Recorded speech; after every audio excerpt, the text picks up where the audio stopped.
E aí galera, Davi na voz. Hoje eu estou trazendo o compilado do Prota que reencarnou como um deus com o poder de recriar o universo. Nesse vídeo eu também vou estar trazendo a parte 4. Se vocês não quiserem ver o compilado, pulem para os 40 minutos finais. Mas antes de começar o recap, eu vou estar recomendando um canal bem da hora de um mano meu, que começou a postar vídeos recentemente. Se vocês têm interesse em vídeos de boa qualidade, dá uma passada lá, e comentem que veio pelo Davi. Lembrando, se vocês gostarem do vídeo e quiserem a continuação, deixa o like, inscreva-se no canal e compartilhem esse vídeo com seus amigos, e também comentem para dar mais engajamento. E se esse vídeo bater 10 mil likes, eu faço a parte 5 dessa obra. Galera, essa é uma obra de ficção. Qualquer semelhança com nomes, pessoas, fatos ou situações da vida real terá sido mera coincidência, e eu só estou narrando a história. Desde o nascimento do mundo, no início do caos, o grande Dom sempre existiu, e era responsável pelas leis do céu e da terra, e mudou tudo o que existia. Abaixo do Dom Celestial, o mundo passou por dois grandes ciclos. Durante o primeiro ciclo, o alvorecer da história, milhares de pessoas treinavam e cultivavam de forma minuciosa, apenas para alcançar o reino além do Dom Celestial. Porém, o ser vivo era ganancioso, e não apenas roubaram de forma egoísta as raízes espirituais do céu e da terra. Eles tentaram reivindicar a fonte do Dom Celestial. O Dom Celestial foi enfraquecido pela ganância do mundo, e ficou desapontado com todos os seres vivos, e eventualmente, o Dom Celestial destruiu todos os seres vivos. Durante o segundo grande ciclo, os três mundos, céu, humano e terra, foram divididos em áreas, e já não eram mais os mesmos. O oeste é controlado pelos deuses, o leste é gerenciado pelos imortais, e o reino da terra virou um local privado, e rapidamente se tornou uma terra perdida. E o reino humano está em algum lugar entre o reino do céu e o reino da terra, onde os fracos caem no ciclo de reencarnação. Entretanto, alguns seres do primeiro grande ciclo não foram completamente aniquilados. Alguns deles reencarnaram como seres humanos, e estão entre nós até hoje.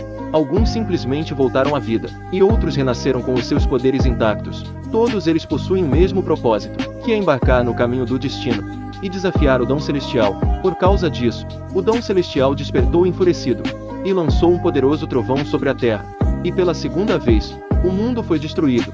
E agora o mundo está entrando no seu terceiro ciclo, e dezenas de milhares de anos já se passaram.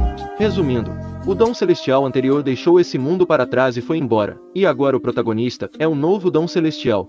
Ele foi escolhido pelo sistema, e reencarnou nesse Isekai com poder ilimitado, mas diferente do anterior deus do mundo que usava a força para resolver as coisas. O Prota disse que não cometeria um erro tão baixo, já que a força não resolve todos os problemas. Isso só serve para acabar com os inimigos, então não adianta destruir o mundo. Ao mesmo tempo, um dragão apareceu e tentou atacar o governante do universo, mas usando apenas o dedo mindinho. O Prota disparou uma grande explosão de energia, e destruiu uma parte de duas montanhas ao lado do dragão, e percebendo que não passava de um inseto na frente do deus do universo, o dragão fugiu sem pensar duas vezes. É claro, o deus do universo não quebrou seus princípios, ele só deu um sustinho nele, e ao ser perguntado se ele não ia usar a força contra seus adversários, ele respondeu que contanto que a negociação seja possível, esse mundo não será destruído pelas suas mãos, e como ele é um deus, atualmente ele só quer conhecer melhor o seu mundo.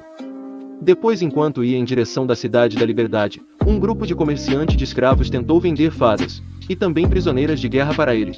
E usando o olho de Deus, ele viu que os corações dessas minas já estavam vazios, e percebendo que o Prota não estava interessado, o comerciante tentou agradar ele, mostrando uma elfa que só pode ser encontrada no continente oeste. E ignorando o comerciante, o Prota foi embora, e o motivo dele não salvar elas, e que os comerciantes de escravos só irão continuar capturando mais pessoas, e mesmo se ele destruir esse tipo de lojas do mundo inteiro, outros mercados desse tipo irá aparecer para preencher seu vazio comercial. Então libertar elas não vai resolver esse problema completamente, e para resolver um problema, você precisa lidar com a raiz principal. Assim ele entrou em um desses tipos de mercados, e percebeu que mesmo se ele libertasse os escravos, eles voltariam para esse lugar por vontade própria, já que seus medos não permitiam a eles de almejar a liberdade. E com essas informações, o Deus do Universo abriu seu sistema para recriar as regras do mundo, e a abolição da escravatura será sua primeira missão como Dom Celestial. Assim ele escreveu uma nova regra nesse Isekai, e a regra era a seguinte: para toda a existência no quinto grau ou menos, qualquer ato cometido contra qualquer criatura humana ou humanoide para fins de escravidão acionará a regra. E quando isso acontecer, o comerciante de seres humanos verá uma figura escura com aparência similar à dele cuja força é muito superior à do comerciante. E antes de eliminar o indivíduo, a figura escura dará um aviso, e após o primeiro aviso falhar, ele atacará até que parem com a intenção de vender outra pessoa. Assim, ao terminar de elaborar a nova regra, o mundo inteiro foi modificado e a sua nova regra entrou em operação.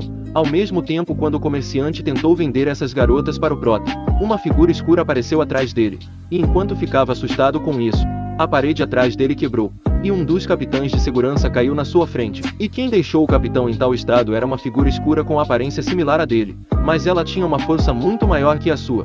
É claro, mesmo com tudo isso acontecendo na sua frente, o Prota estava despreocupado, já que não existem pessoas nesse mundo que possam matar ele. E depois de uma pequena troca de golpes, o capitão foi derrotado facilmente, mas como ele tinha se rendido, a figura escura não deu o golpe final nele. Ao invés disso, ela foi até as garotas e quebrou as correntes. E vendo que os figurantes não estavam entendendo a situação, o Prota explicou para eles que as sombras não querem matar eles, ela só quer libertar os escravos. É claro, como eles eram apenas funcionários, eles ficaram aliviados com isso, mas o chefe desse comércio ficou irritado e tentou parar a fuga deles. Aí do nada a figura escura apareceu atrás dele e mandou ele voando com um soco. Ao mesmo tempo, a elfa, que parece mais ser uma fada do que uma elfa, voou de volta para sua casa. E nessa situação caótica, uma bela garota apareceu na frente do Prota dizendo que finalmente encontrou seu mestre. Depois mostra o protagonista na casa de chá, dizendo para ela não o seguir, mas ignorando o que ele quer. A garota disse que como ela é a serva dele, ela jurou o seguir por todo o continente. E achando isso um pé no saco, o Prota recusou o pedido dela de viajar juntos. Mano, eu não entendo como ele está recusando uma beleza dessa. Depois de tomar um fora, a garota começou a chorar e fez um grande escândalo, dizendo que se ela fez algo errado, ela pode mudar, até que ele esteja satisfeito. É claro, se fosse meus inscritos no lugar dele, eles ficariam eufóricos. Mas o Prota foi irritado, e disse que ela está muito apegada nele. E para piorar, ela tem uma personalidade ruim, e sua estabilidade é média. No momento que alguém a incomoda, ela simplesmente destrói um país inteiro, e isso se torna um problema. Mano, eu mesmo não vejo problema nisso. Fé nas malucas. Mesmo ela agindo toda fofa na sua frente, ao dizer que só quer estar do lado dele, o Prota falou que tem muita vergonha quando está com ela, mas como ela estava enchendo muito o saco dele, ele não teve outra escolha a não se aceitar. E ouvindo isso, a garota ficou muito feliz e não perdeu a chance de abraçar seu querido mestre. E como o Prota conhecia bem sua serva, ele sabe que mais cedo ou mais tarde, ela vai invadir seu quarto no meio da noite. Ao mesmo tempo, o sistema explica que existem 5 encarnações celestiais do antigo Dom Celestial, e essa garota é uma delas. E das 5 encarnações celestiais, 3 são mulheres, e 2 são homens. E todos eles são absolutamente leal ao Prota, mas existem aqueles que são contra os celestiais. Durante ambos, o primeiro e segundo grande ciclo, eles eram tão ambiciosos que chegavam a matar a si mesmo. E no primeiro grande ciclo, antes que eles reencarnassem, eles roubaram a raiz espiritual do seu próprio mundo. E essa ação não é diferente de matar uma galinha e pegar os ovos. Por causa disso, os deuses morreram e os demônios pereceram. E todos os seres vivos também. Apenas o céu ficou eterno. E agora, no terceiro ciclo, o Prota se tornou o governante eterno dos 3 mundos. Depois, ao analisar a adição das suas regras no mundo, ele confirmou que seu plano estava sendo bem sucedido. E vendo isso, a garota disse que ele pode facilmente dar uma fortuna ilimitada para todos os seres vivos, e eliminar toda a opressão e hierarquia social. Então ela não entende por que ele decidiu usar a sombra preta para abolir a escravidão. E respondendo à pergunta dela, ele disse que a razão para a existência do Dom Celestial e de manter a ordem. E o que ele fez agora foi apenas corrigir o distorcido e danificado estado de injustiças. E isso não interrompeu o ciclo natural da sociedade. E enquanto tentava explicar isso de uma forma fácil para sua serva idiota, ele percebeu que ela não está entendendo nada. Então ele disse para ela se esconder, e mostrou ela um exemplo, que estava acontecendo na sua frente, aonde uma garota estava fazendo caridade, e um ladrão tentou roubar sua bolsa de dinheiro. Mas antes de conseguir fazer isso, o Prota avisou a garota, e ela deu um chute no figurante que fez ele sair voando para longe. Ao mesmo tempo, ela agradeceu o Prota por ter avisado ela, e se apresentou dizendo que seu nome é Ai, uma artista marcial, e como ela é uma aventureira, o Prota contratou ela como escolta para levar ele até o ocidente, e o motivo disso, e que seria melhor conversar com os aventureiros sobre suas aventuras, para ele descobrir mais sobre esse mundo. É claro, como Ai recebeu um pagamento generoso, ela aceitou facilmente esse trabalho, e apresentou seus 2 amigos que estão viajando com ela. Um deles é um taoísta, e a outra é uma bela sacerdotisa chamada Mary. Assim, depois de se apresentar, eles saíram da cidade em direção do ocidente. E vendo a feira da Igreja da Luz na sua frente, o Prota explica que no segundo grande ciclo o Deus da Luz estava apenas no pico do ranking celestial, e não tinha nem chance de batalhar ao lado do Dom Celestial. E enquanto pensava nisso, ele viu a sacerdotisa envergonhada com seu olhar. Já que para os outros parecia que ele estava olhando para o grande Sugoi Dekai dela, até sua serva pensou nisso. e ficou irritada. Ao mesmo tempo, o sistema explicou que mais de 80 celestiais no primeiro grande ciclo morreram pelas mãos da Quintia. Galera, esse é o nome da serva do Prota. E enquanto eles viajavam juntos, o taoísta percebeu que o Prota era muito overpower, já que ele conseguia conter tão bem sua aura que quase desaparecia, mas mesmo contendo tão bem sua aura, uma das 5 encarnações celestiais sentiu sua aura mesmo estando presa no submundo.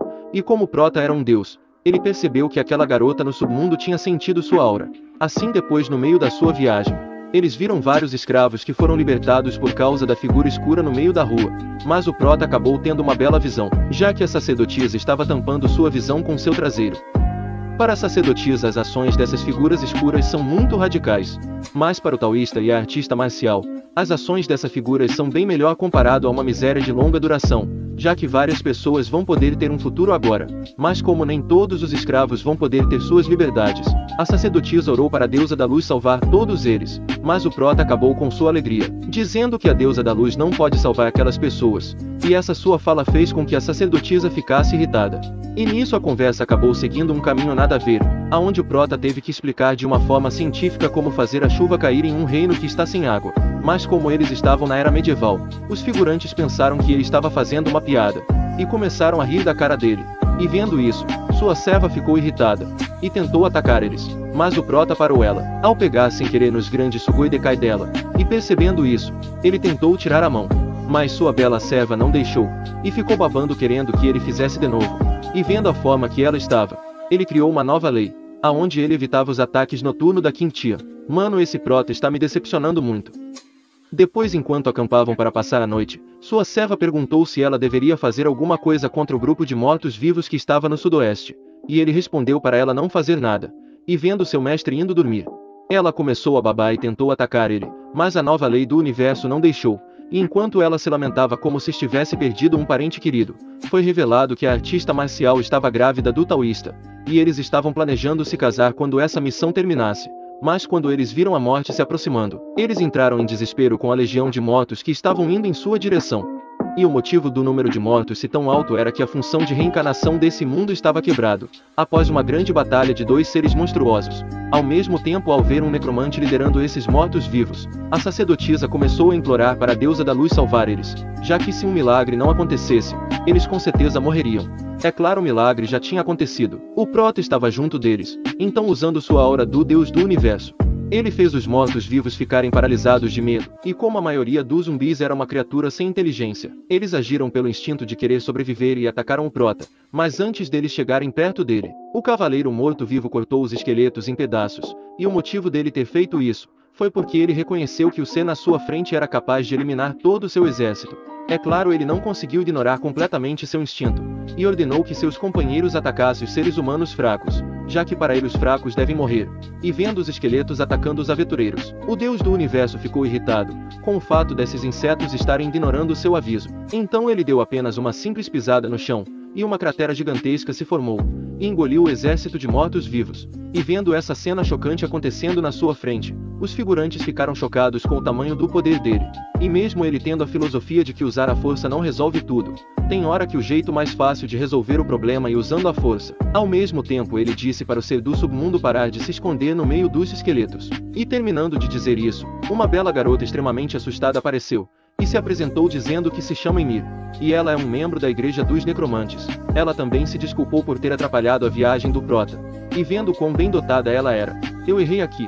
Eu quis dizer, ao ver o quão bem educada ela é, ele aceitou a desculpa dela, e permitiu que ela e seu exército fossem embora, e por causa dessa grande benevolência dele, todos os esqueletos abriram caminho e se ajoelharam perante ele, e enquanto se sentiam igual os hebreus andando no meio do Mar Vermelho, a sacerdotisa disse que o Prota não pode deixar os mortos-vivos irem embora, senão eles vão matar ainda mais pessoas. Por causa disso, ele deve usar seu poder para eliminar esses seres do mal. Ao ouvir isso, o Prota disse que aos olhos da deusa da luz que a sacerdotisa serve, os mortos-vivos são apenas meras criaturas noturnas que odeiam a luz do sol, mas eles não são do mal. Para o Prota, todas as coisas nesse mundo são seres semelhantes, independentemente de suas crenças ou raça.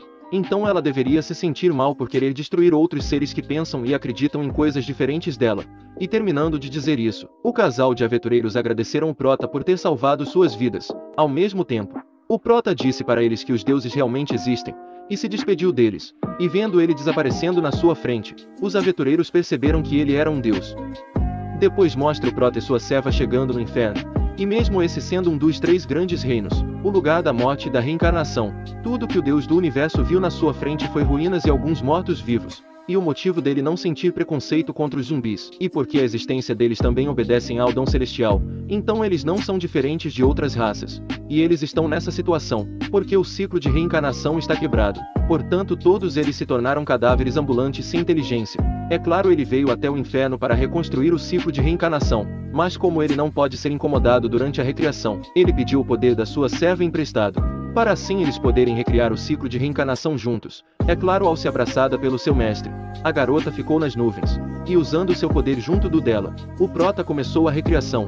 Ao mesmo tempo mostra um morto-vivo saindo do meio de vários esqueletos, e esse esqueleto era a Imperadora Fantasma.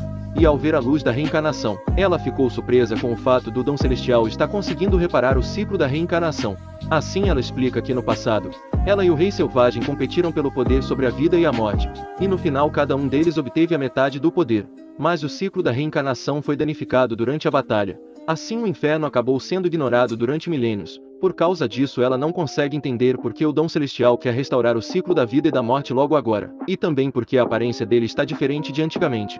É claro, independentemente da intenção dele, a Imperatriz disse que se ele atrever a revelar suas fraquezas, ela não será educada. E enquanto pensava nisso, ela acabou percebendo que os mortos-vivos estavam restaurando as suas memórias e também suas inteligências. Então ela decidiu mudar seu plano, já que se ela agisse precipitadamente, ela provavelmente seria destruída. Então ela decidiu esperar que ele gastasse uma grande parte do seu poder revivendo todo mundo, para ela recuperar seu corpo, e atacar ele quando não tivesse no seu poder máximo. Mas depois de pensar um pouco, ela desistiu do seu plano, já que ela está feliz o suficiente por poder recuperar seu corpo.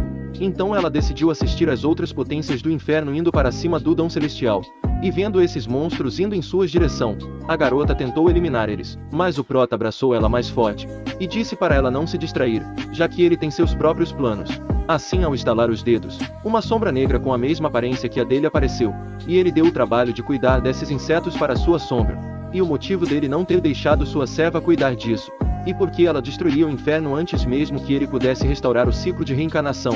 Ao mesmo tempo, a sombra do prota disse que os monstros têm 2 opções: voltarem para onde eles vieram, ou continuar se aproximando e ser morto pelas suas mãos. É claro, ao ouvir essa declaração arrogante dele, os demônios ficaram cheios de raiva e atacaram ele, mas agindo de uma forma debochada igual o Satoru Gojo. O prota desviou dos golpes deles como estivesse brincando com um bando de crianças, e mesmo o Rei da Morte usando a gravidade aumentada 100 vezes na sombra do Deus do Universo, ele não sentiu nenhum dano. E aproveitando que aquele ser misterioso estava lutando contra seus companheiros, o monstro Ratazana tentou atacar o prota. É claro, vendo isso, a garota tentou eliminar esse inseto, mas o prota abraçou ela novamente, e disse para ela não desprezar seu clone. Ao mesmo tempo, a sombra do Deus do Universo agarrou a cabeça da Ratazana, e esmagou o demônio no chão.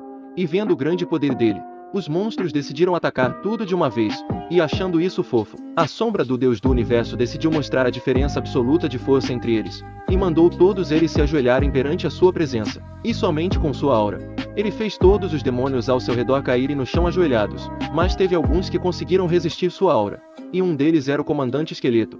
E vendo ele, o monstro ancião explicou que na vida anterior desse esqueleto, ele foi o matador de dragões mais poderoso, e depois da sua morte, ele acabou se tornando um morto-vivo com o maior poder entre os demônios do inferno. Ao mesmo tempo, ele carregou seu ki gigantesco, e começou a absorver a aura dos mortos-vivos para fazer seu ki ficar ainda maior. Então, usando todo o seu poder, ele atacou a sombra do prota, mas o clone do Deus do Universo desviou facilmente, e com um único soco normal, ele dizimou a existência do esqueleto supremo no estilo Saitama. E vendo isso, os outros demônios ficaram ainda mais apavorados, e se renderam perante ao prota. Assim o ciclo da reencarnação foi recriado, e os corpos dos mortos-vivos começaram a se regenerar, e suas almas voltaram para o ciclo da reencarnação. Ao mesmo tempo mostra a Imperadora Fantasma recuperando seu corpo, e dizendo que precisa agradecer o dom celestial por isso. Essa sim é uma bela lore. Um demônio velhote explicou que normalmente quando uma alma se dispersa, nem mesmo os especialistas mais fortes podem trazê-la de volta. O único ser que teria tal poder seria o dom celestial, e enquanto ele terminava seu raciocínio, o prota apareceu do nada atrás dele, e mesmo vendo seu deus de carne e osso, a garota cobra ainda tinha suas dúvidas se ele é mesmo o dom celestial. É claro, ao ver ela duvidando da majestade do seu mestre, A Quintian ficou irritada e tentou dar um fim na garota cobra, mas parando ela, o Prota disse que realmente é o deus do universo, e com sua confirmação os demônios começaram a pensar que estavam sonhando, mas ao se lembrar da catástrofe do segundo grande ciclo, eles sentiram um sentimento de puro desespero. É claro, o Prota não importou com o medo deles, e perguntou por que muitos especialistas poderosos evitaram as duas grandes batalhas, e apavorada a mina cobra respondeu que enquanto houver recursos suficientes no mundo interior, eles serão capazes de sobreviver a esse poder animalesco. Simplificando, os especialistas sobreviveram usando os recursos do inferno. É claro, isso não seria suficiente para resistir contra o poder do Dão Celestial. Por causa disso, centenas de especialistas da camada celestial se uniram para resistir, mas nisso apenas uma dúzia de pessoas sobreviveram. E terminando sua explicação, a garota cobra perguntou para o Prota o que causou aquela catástrofe. E como ele não podia explicar que ele foi forçado a substituir o Dão Celestial, ele fingiu que o governante do universo sempre foi ele, e disse que destruiu o mundo para permitir que mais pessoas conseguissem sobreviver. Caso contrário, com a ganância dos especialistas, este mundo já teria sido totalmente destruído durante o primeiro grande ciclo. E ouvindo isso, os demônios perceberam que isso foi tipo uma retribuição kármica, já que no passado eles estavam tão focados em melhorar suas forças que não importavam com mais nada. Ao mesmo tempo, o Prota disse que vai dar uma chance para eles se redimirem, mas para isso eles têm que entrar na sua organização. É claro, a Quintian não gostou disso, já que esses demônios eram fracos demais para serem dignos de estar ao lado do seu mestre, mas o Prota acalmou ela dizendo que embora os demônios sejam fracos em comparação com eles, dentro dos três reinos eles já estão no auge dos especialistas, e o motivo dele querer eles na sua organização, e porque o ciclo de reencarnação não está completo. O ciclo de reencarnação tem um mecanismo natural onde as almas fracas seriam diretamente absorvidas. No entanto, para aqueles acima do posto de Rei Celestial, o ciclo de reencarnação não tem muito poder sobre eles, e por causa disso especialistas como eles são necessários, e as missões deles vão se forçar as almas com grande poder a reencarnar. E o nome da sua organização será Hades. É claro, era impossível para os demônios recusarem o pedido do Dão Celestial, ainda mais com a Quintian olhando para eles com um olhar assassino. Por causa disso, eles não tiveram outra opção a não se entrar na organização do Deus do Universo, mas em troca de entrar em Hades, a mina cobra pediu o Prota para curar seus ferimentos, que era uma lesão deixada pelo lobo demônio primordial, mas para curar tal ferida seria necessário a seiva da árvore de vida da floresta élfica. E como o Prota teria que fazer uma visita nessa floresta, ele aceitou o pedido dela, e com a organização formada, a Quintian recomendou a Yomintian para gerenciar Hades. E ao ler as informações sobre essa mina, o deus da criação descobriu que ela era a encarnação celestial criada a partir do cadáver de um ser, o primeiro especialista no céu do mundo, que morreu nas mãos do imperador demônio da geada. E como existia uma parte dela e das outras encarnações celestiais no sangue do Prota, ele conseguiria reviver eles. E terminando de ler isso, ele foi para onde a Yomintian estava. E enquanto via os dois desaparecer do nada na sua frente, os demônios ficaram chocados sem entender o que estava acontecendo. Assim, enquanto voava em uma grande velocidade em direção do seu objetivo, a Quintian perguntou para seu mestre por que ele não curou as feridas da mina cobra, ao invés de fazer propositalmente uma viagem para a floresta élfica, já que ele podia curar tal ferida facilmente, e o Prota respondeu de um jeito que ela não entendeu. Depois, ao chegar no seu objetivo, o governante do universo encontrou a Yomintian selada, e ao tocar no rosto dela, ele confirmou que o corpo ainda estava intacto, e mesmo sendo selado no inferno após a morte, a aura do corpo não é inferior a Quintian. Aí de repente o sistema explica que das 5 encarnações celestiais a Quintian é a mais fraca, e a ressurreição de uma encarnação celestial requer a transferência do poder de origem do Deus da criação em seu corpo.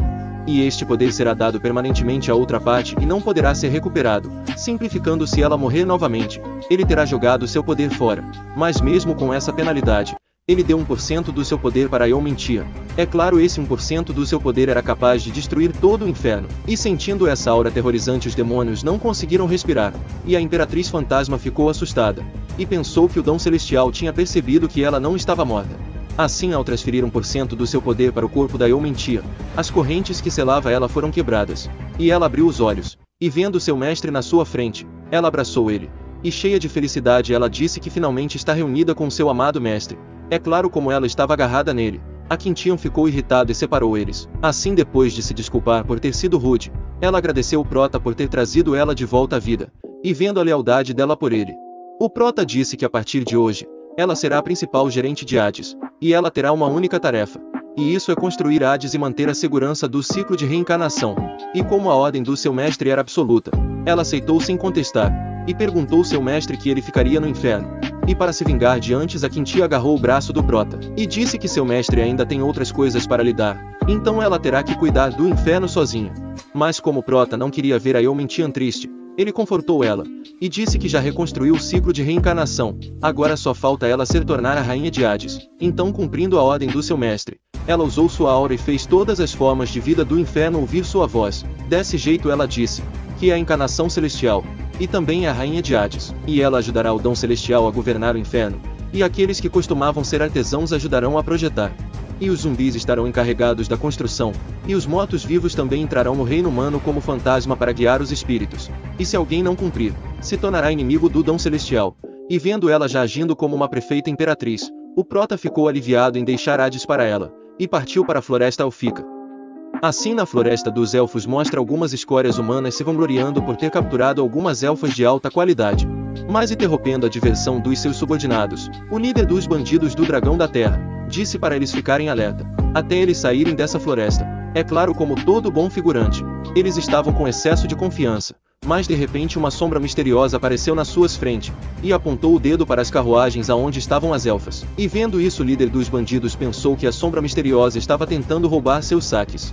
Ao mesmo tempo, a sombra misteriosa convocou uma lança do nada, e por causa da forma da arma dele, os figurantes começaram a rir da cara do ser misterioso, por ele estar usando uma lança dessa sem estar em um cavalo, mais diferente de tudo que eles já imaginaram nas suas vidas. A sombra convocou um dragão divino de 5º nível, e vendo isso as elfas agradeceram o grande deus élfico por ouvir suas orações e ter enviado um mensageiro para salvar elas. Mas no meio delas tinha uma que sabia que não era bem assim. Se fosse aquele cara, o anjo elfo exclusivo do deus élfico teria aparecido, mas esta figura negra não tem nada a ver com aquele cara. Notando a força do seu adversário, o líder dos bandidos tentou negociar com a sombra misteriosa, mas sua oferta acabou sendo recusada. Seu inimigo não queria só uma elfa, ele queria todas. Naturalmente, o líder dos comerciantes ficou puto. Tinha sido muito perigoso para ele capturar aquelas elfas, então ele não poderia entregar todas elas assim. Por isso ele decidiu enfrentar o Cavaleiro de Dragão Divino de 5ª Ordem, e mandou todos seus subordinados atacarem. E seguindo sua ordem eles partiram para cima dele, mas foram transformados em cinzas sem poder fazer nada.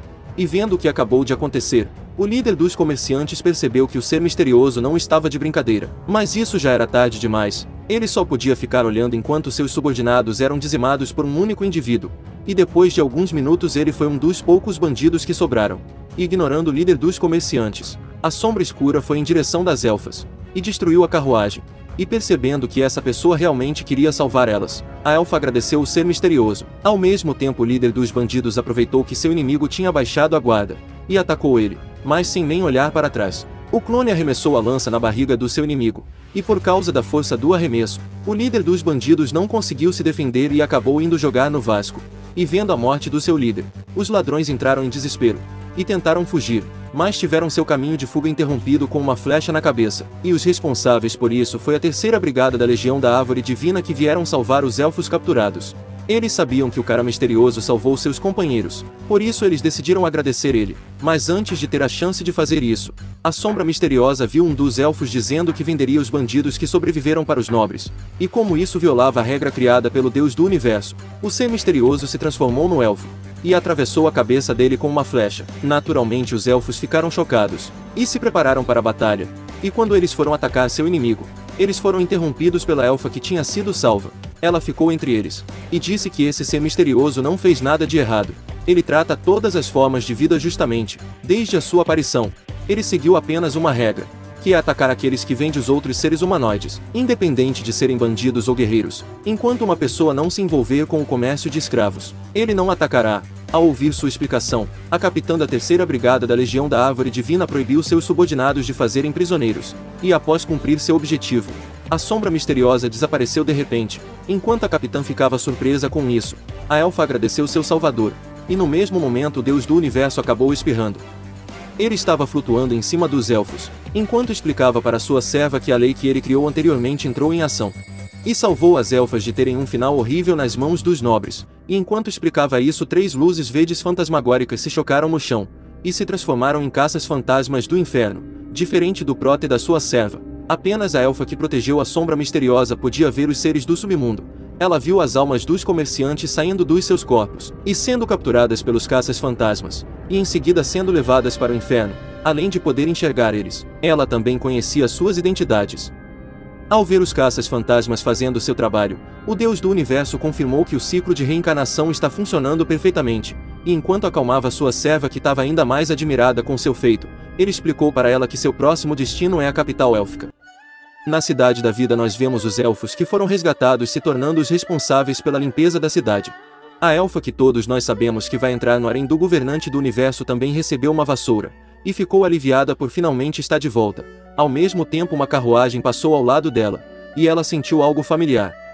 Um pouco depois nós vemos aquela mesma carruagem chegando no seu destino, e o Prota e sua serva descendo dela. Os dois estavam usando orelhas de elfos como disfarce para se encaixar na Cidade da Vida. E enquanto o Deus do Universo conferia se as orelhas da Kiktian parecia verdadeira, ele viu um elfo de meia idade tratando os elfos escuros como seres inferiores. E com isso ele percebeu que nessa cidade existia uma grande diferença entre os ricos e os pobres. Ele sabia que era capaz de acabar com todos os nobres em um instante se ele quiser, mas ele não fez isso, já que para alcançar a igualdade os oprimidos precisam resistir por conta própria. Uma intervenção de terceiros apenas os transformará em vítima, e por causa desse seu pensamento, o sistema elogiou seu mestre por estar se tornando cada vez mais um dom celestial, e aproveitando o bom humor do sistema, o Prota perguntou se o estado excelente da árvore mundial tinha alguma relação com a deusa dos elfos, e o sistema confirmou sua teoria, e ao descobrir que seu mestre queria encontrar com a deusa dos elfos, a Kiktian decidiu queimar a árvore mundial para fazer aquela garota parar de se esconder, mas parando sua serva, ele explicou que só queria falar com ela, então não havia necessidade de usar a força. O motivo da Kiktian ter recorrido a um plano tão bárbaro, era porque a deusa dos elfos era uma rebelde no segundo ciclo, e diferente dela o Deus do Universo não queria punir ninguém, ele só queria saber o que os rebeldes estão pensando, seu objetivo é conseguir todos os aliados que puder. E enquanto explicava seu plano para sua serva, ele viu uma garota dirigindo uma carruagem igual uma lunática indo em sua direção, mesmo as pessoas estando na sua frente, ela não desviava ou parava, ao invés disso ela só aumentava a velocidade como uma louca, e mesmo com a intenção de atropelar o Prota, a carruagem passou direto pelo seu corpo como se ele fosse um holograma, e percebendo que seu mestre estava irritado, o sistema explicou que aquela é a princesa elfa. E ela está atualmente no estágio médio da terceira camada, e como o Prota era um deus com um bom temperamento, ele decidiu não jogar ela no meio de um grupo de ogros escuros, e enquanto pensava nisso, ele viu a elfa de antes voando em direção da carruagem, e salvando o velho que estava prestes a ser atropelado. A garota não conseguia entender por que os elfos estavam tratando seus próprios irmãos assim, e interrompendo seus pensamentos. O velho agradeceu ela por ter salvado sua vida, e abençoou ela com a proteção da mãe dos elfos. Ao ouvir sobre a deusa mãe, a garota se sentiu desanimada. Ao mesmo tempo Prota também parabenizou ela pela rara bondade nesta sociedade feudal, e ao se perguntado sobre sua identidade, ele respondeu que era apenas um curioso, e em seguida perguntou para o velho se a princesa dos elfos sempre foi tão rude assim. O ancião explicou que não era só a princesa, todos os nobres também são assim. O destino deles está traçado desde o nascimento. Os elfos dourados e os elfos da lua são a nobreza, e os do mar e também da floresta são os artesãos, e os elfos cinzentos só podem ser escravos. Ao ouvir sua explicação, a garota falou que as coisas não eram para serem assim. O status do povo élfico nunca deveria ser determinado pelo seu nascimento. E esclarecendo sua dúvida, o velho explicou que isso tudo é por causa do tempo de vida. Os elfos cinzentos só têm um tempo de vida de apenas 1000 anos, mas os elfos dourados podem ter um tempo de vida de mais de 5000 anos, então como os deuses já escreveram o destino deles, eles só podem obedecer. Ao ouvir a conversa deles, o sistema revelou para o Prota que mesmo os elfos podendo viver bastante comparados com os humanos, eles tinham uma baixa taxa de fertilidade. Quanto mais forte a pessoa é, menor é a probabilidade de ter um filho. Essas são as regras do céu. E ficando incomodado com isso, o Deus do Universo perguntou se ele poderia ter filhos, e o sistema respondeu que dependia se ele teria um bebê ou faria os outros terem um filho dele. E no momento que Kiktian ouviu seu mestre sussurrando alguma coisa sobre bebê, ela deu um sorriso estranho, e falou que se seu mestre quisesse ter um filho, ela gostaria de ser a mãe. Ela poderia ter quantos filhos ele quisesse. Ao ver essa conversa de jovens, o velho lembrou da época que ele era um jovem bem energético, e após agradecer sua salvadora pela última vez, ele foi embora. E enquanto ela se sentia triste com a situação que os elfos se encontravam, o Prota disse que os elfos de hoje são muito diferentes do período em que ela governava como a deusa mãe. E ao ouvir seu nome saindo da boca do estranho, Lulutia liberou sua aura, e de uma forma ameaçadora ela perguntou novamente sobre a identidade dele. E o Prota debochou dela dizendo que mesmo sendo uma rebelde, ela deveria ao menos reconhecer o dom celestial. Inicialmente ela não acreditou nele, já que ela viu o dom celestial antes, e ela era completamente diferente dele. e notando que ela não acreditaria nele, ele decidiu explicar de uma forma diferente. Assim, após estalar os dedos, uma barreira foi criada em volta da cidade, e vendo isso a deusa ficou chocada, já que seu poder está sendo bloqueado por causa da barreira. E antes de pensar numa forma de sair dessa situação, o Deus do universo apareceu de repente na sua frente, e perguntou se ela acreditava nele agora. Naturalmente ela ficou chocada com sua velocidade, mas deixando seu choque de lado, ela decidiu fazer o primeiro movimento. Esse parecia ser o melhor plano na sua situação atual. Assim, carregando sua energia na sua mão, ela tentou atacar ele, mas foi interrompida com o chute da Kiktia. Ela estava irritada com o fato de uma rebelde desprezível ter ousado encostar no seu mestre. Após falhar no seu plano inicial, a Lulutia recuou, e como sua alma começou a se recuperar há pouco tempo, e a sua força atual mal chega no pico da sexta camada, ela decidiu fugir usando o teleporte espacial, e esse seu segundo plano deu certo. Ela conseguiu fugir para longe dele sem ser interrompida, e o Prota ficou admirado com o feitiço élfico de 5º rank dela. Esse era um feitiço bem raro nesse mundo, mas para a infelicidade da mãe dos elfos, ela estava enfrentando o Deus do universo. Mesmo se teletransportando para longe, ela não conseguiu atravessar a barreira em volta da cidade, e foi esmagada no chão. Ela não esperava que até mesmo o teletransporte daria errado, e para piorar, ela teve sua cabeça esmagada no chão, e foi completamente dominada pela Kiktia. Mano, deu para perceber que a serva do Deus da criação realmente não gosta dos rebeldes, e como o Prota não queria ver a Lulutia sendo torturada, ele mandou sua serva soltar a deusa. Inicialmente a Kiktia não queria deixar a rebelde ir tão facilmente, mas após ser repreendida pelo seu amado mestre, ela acabou soltando a deusa, e percebendo que ela estava nervosa, o Prota agiu de uma forma amigável dizendo que só quer fazer umas perguntas para ela. E nessa situação a deusa percebeu que a única coisa que ela poderia fazer era cooperar com ele, e vendo a forma que seu mestre estava tratando a rebelde, a Kiktian ficou com ciúmes, mas ignorando ela o Prota perguntou para Lulutia qual era o plano dos rebeldes, e ela disse que não fazia ideia. Mesmo que ela seja de fato um membro dos rebeldes do segundo ciclo, ela não sabe se existe algum tipo de plano contra os céus nesse terceiro calendário. E mesmo que tenha um, os outros nunca iriam contar para ela. É claro, a Kiktian pensou que a rebelde não queria dizer a verdade, e começou a maltratar ela novamente, e acabou sendo interrompida pelo seu mestre. E continuando sua explicação, a Lulutia explicou que um deus elfo é considerado apenas como uma força mediana entre os rebeldes. Então é normal que ela não receba informações sobre um plano específico. Após ouvir a resposta da sua primeira pergunta, o Prota perguntou por que a mãe dos elfos odeia os céus, e ela respondeu que no primeiro grande ciclo, ela era uma deusa nascida da árvore do mundo, e junto com a árvore, ela protegia o nascimento e crescimento dos elfos. Aqueles tempos prósperos e felizes ainda permanecem frescos nas suas memórias, mas no fim do primeiro ciclo, ela presenciou uma terrível catástrofe com seus próprios olhos, e ela mal conseguiu sobreviver enquanto a árvore do mundo foi revertida a uma semente. O motivo dela odiar os céus é porque o Dão Celestial apagou todos do primeiro ciclo. Ao ouvir o motivo do ódio dela, o sistema explicou para o Prota que o antigo Deus da criação não considerou que sua ação de destruir todos os seres vivos resultaria em atrair um ódio profundo dos deuses que conseguiram sobreviver. Ao fazer uma última pergunta para Lulutia, ela respondeu que só quer viver e proteger o seu povo para sempre.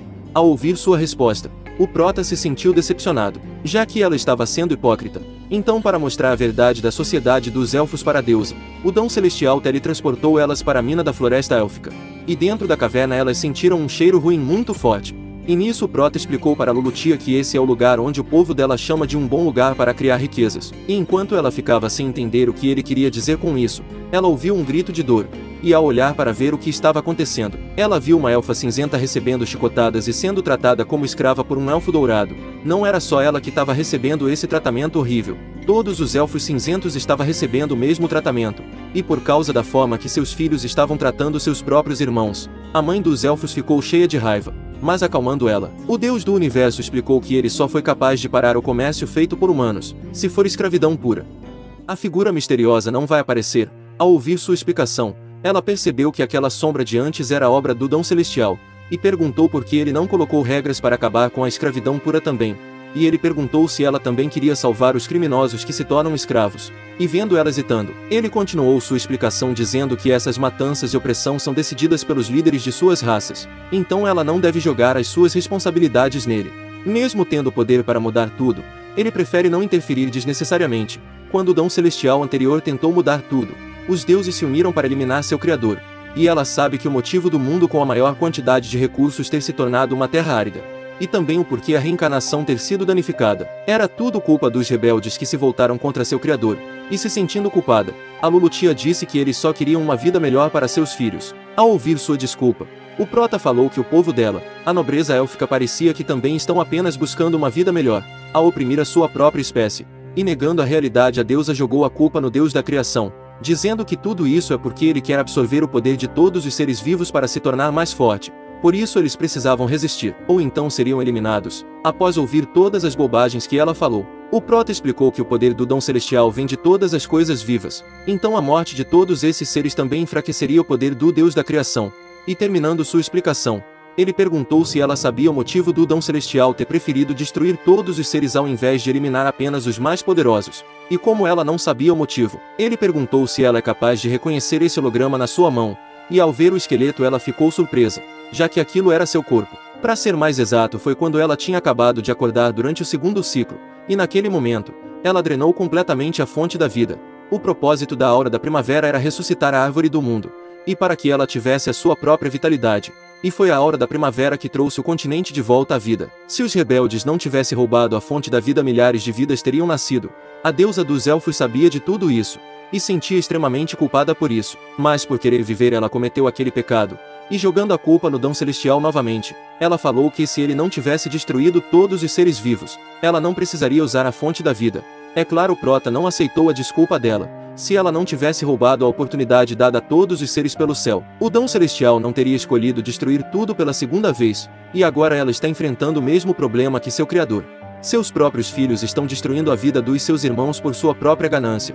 Devido a isso, o prota está curioso para saber que se ela estivesse frente a frente com os elfos caídos, que tipo de resposta ela daria para seus filhos rejeitados. Enquanto ela tentava pensar em uma resposta, um elfo dourado avisou seus companheiros que os rebeldes cinzentos estão invadindo a mina. E no momento que ele terminou de dizer isso, uma espada atravessou seu peito.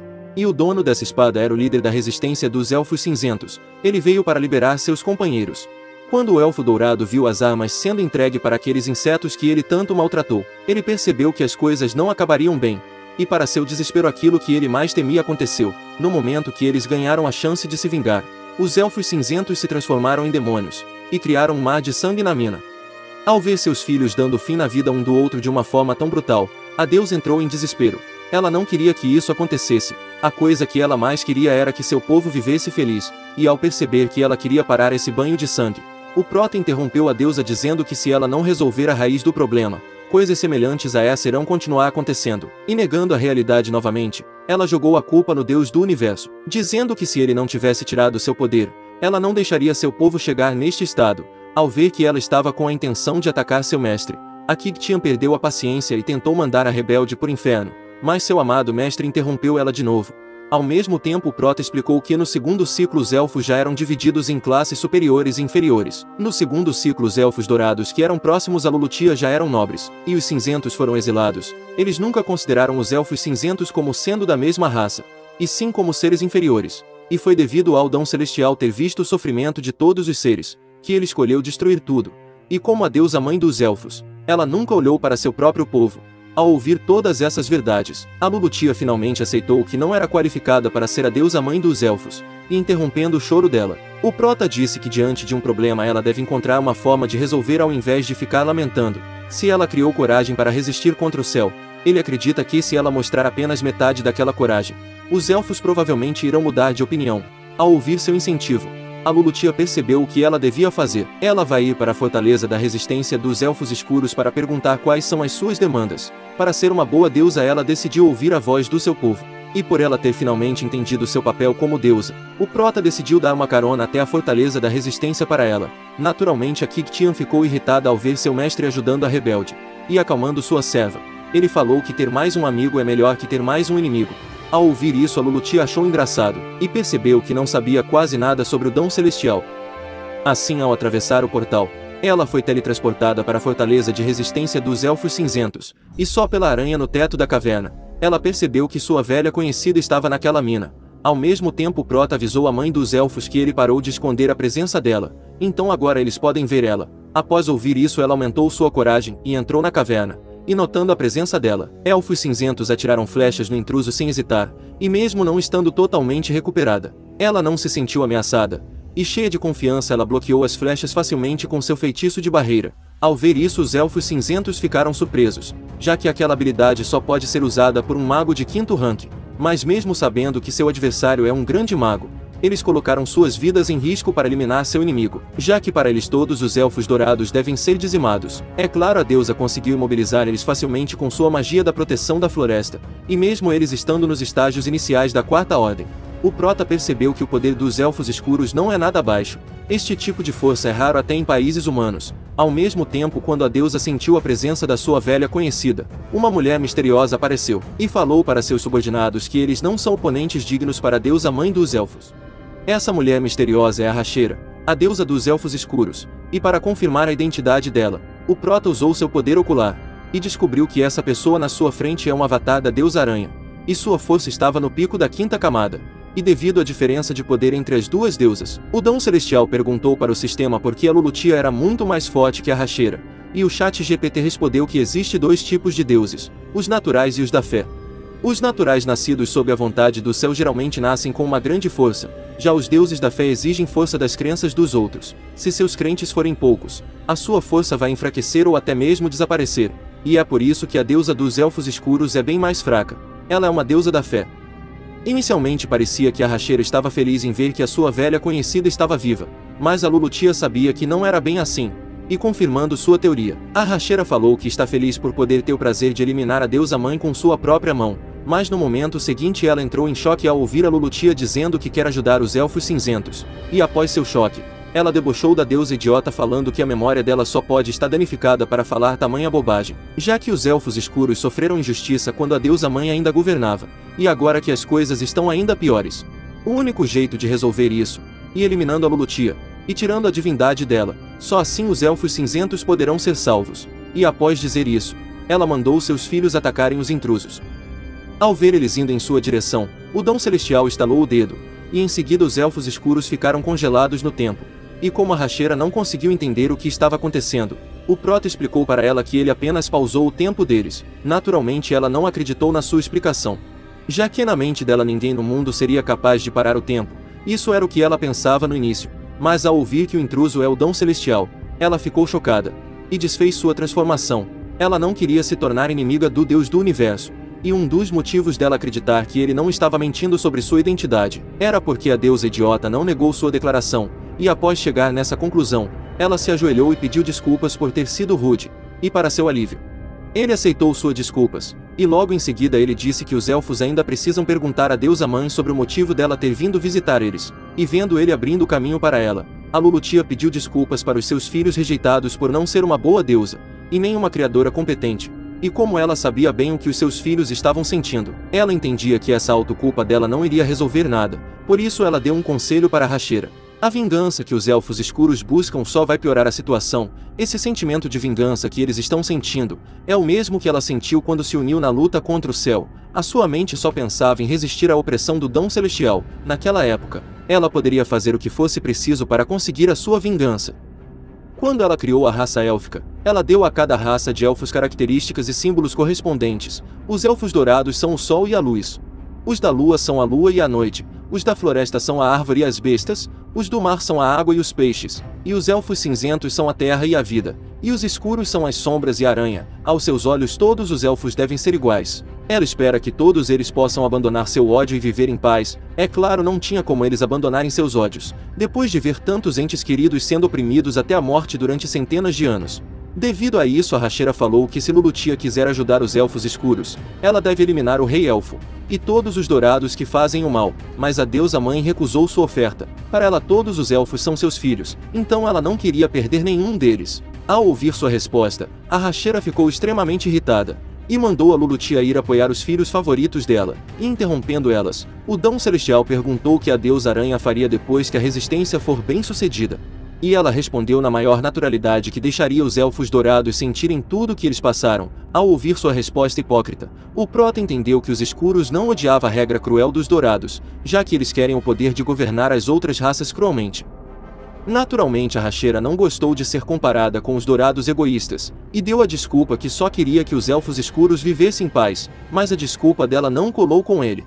Já que se ela realmente pensa diferente dos dourados, então ela não deveria fazer a mesma coisa que eles. Isso é uma questão de moral. Se ela quer oprimir da mesma forma que eles, significa que ela deseja a lei da selva, onde tudo é uma questão de poder. Se ela realmente deseja justiça, ela não deve fazer a mesma coisa que os elfos dourados. Ao ouvir tudo isso, ela caiu na real, mas mesmo entendendo o ponto de vista dele, ela não conseguia perdoar os dourados. E muito menos ver eles vivendo felizes sem receber nenhuma punição por tudo o que fizeram.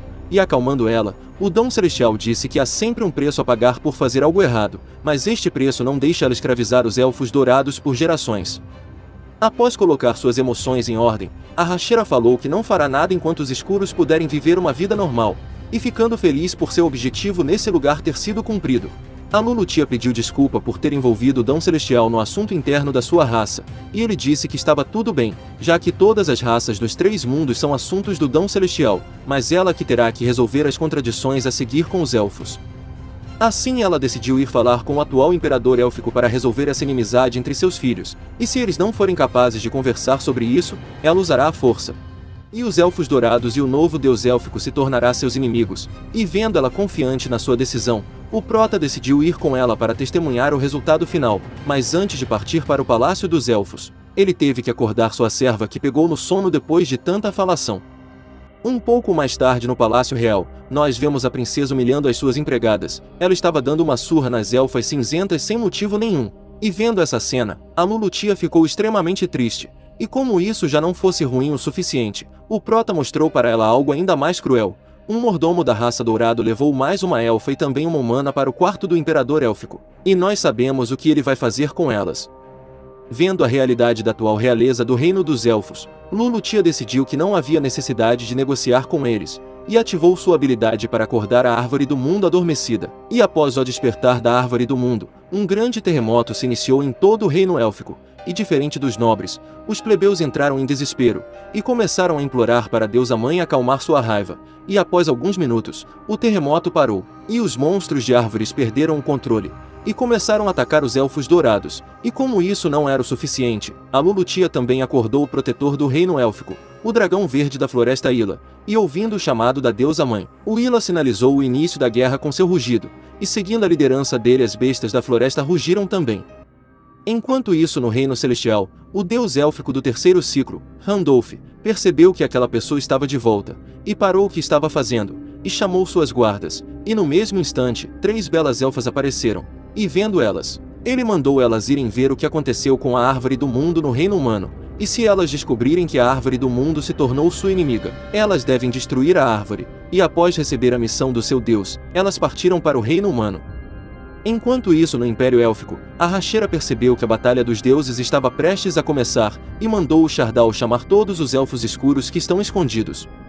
Ao mesmo tempo no Palácio Real, o atual Imperador Élfico, a encarnação do Deus dos Elfos apareceu na frente da Lulutia, e perguntou qual era a identidade dela, e também por que ela irritou a árvore do mundo. E ela respondeu que ele não precisava saber sobre sua identidade, ela só quer fazer com que a nobreza élfica pague o preço por oprimir sua própria espécie. Ao ouvir isso, o imperador élfico começou a rir como se tivesse ouvido algum tipo de piada, já que mesmo que ela tenha a ajuda dos elfos escuros e da árvore do mundo, ela não será capaz de derrotar o reinado dos elfos dourados, porque o imperador élfico é o atual deus dos elfos, e também um dos deuses ocidentais dos céus. Mas diferente da reação que ele esperava, a Lulutia decidiu iniciar a batalha ao invés de continuar ouvindo suas baboseiras, e irritado ele jurou que ela não conseguiria fugir do reino élfico com vida, e em seguida com apenas um movimento de dedo. Ele ordenou que seus subordinados se preparassem para a batalha, assim tanto os arqueiros quanto os magos miraram na deusa mãe, e com apenas um olhar, o Dom Celestial notou que eles são todos especialistas acima da 5ª camada,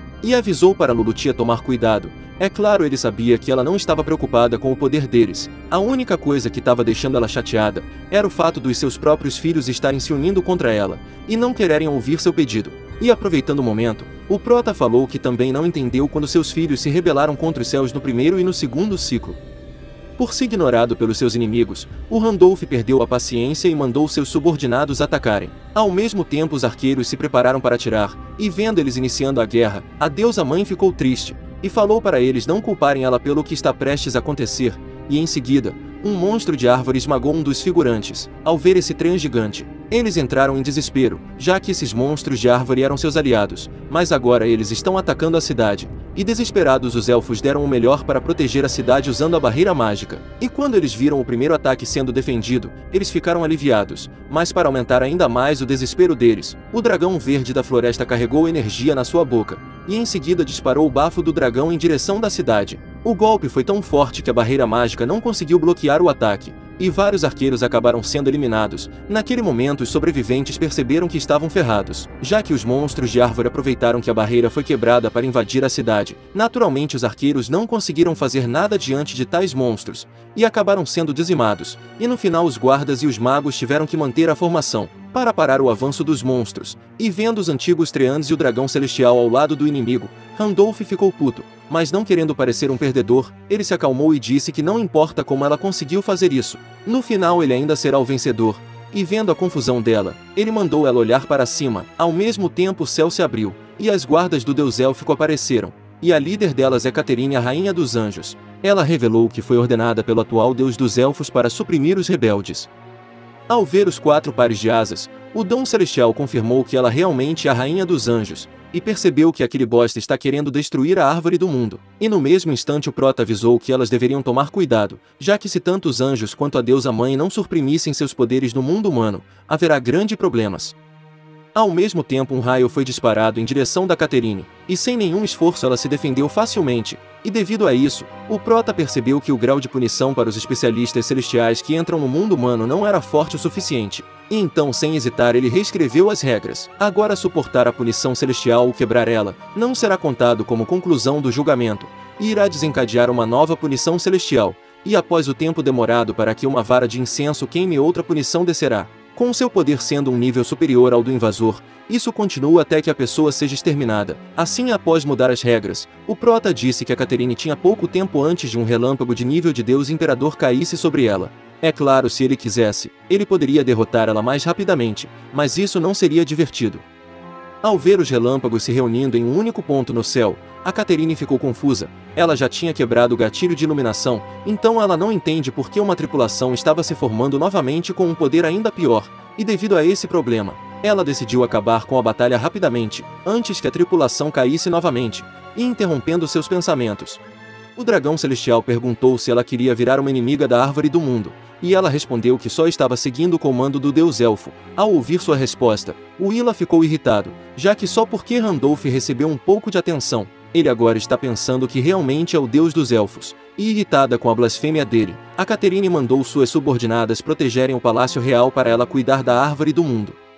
Por causa da arrogância dela, o dragão celestial ficou ainda mais irritado, já que ela acha que poderia derrotar ele só porque seu poder foi suprimido, e debochando dele, a rainha dos anjos falou que mesmo que ele estivesse com todo o seu poder, ela não teria medo de enfrentá-lo. Naturalmente essa fala dela fez Willa perder a paciência. Assim, quando as coisas estavam prestes a ficar boa, a Luluti interrompeu ele dizendo que ela vai lidar com a Caterine. Ao ver ela, o dragão verde ficou surpreso e também feliz, já que ela não tinha morrido, mas diferente do que ele pensava, ela falou que já morreu uma vez, mas vendo o estado dos elfos, ela não conseguiu descansar em paz.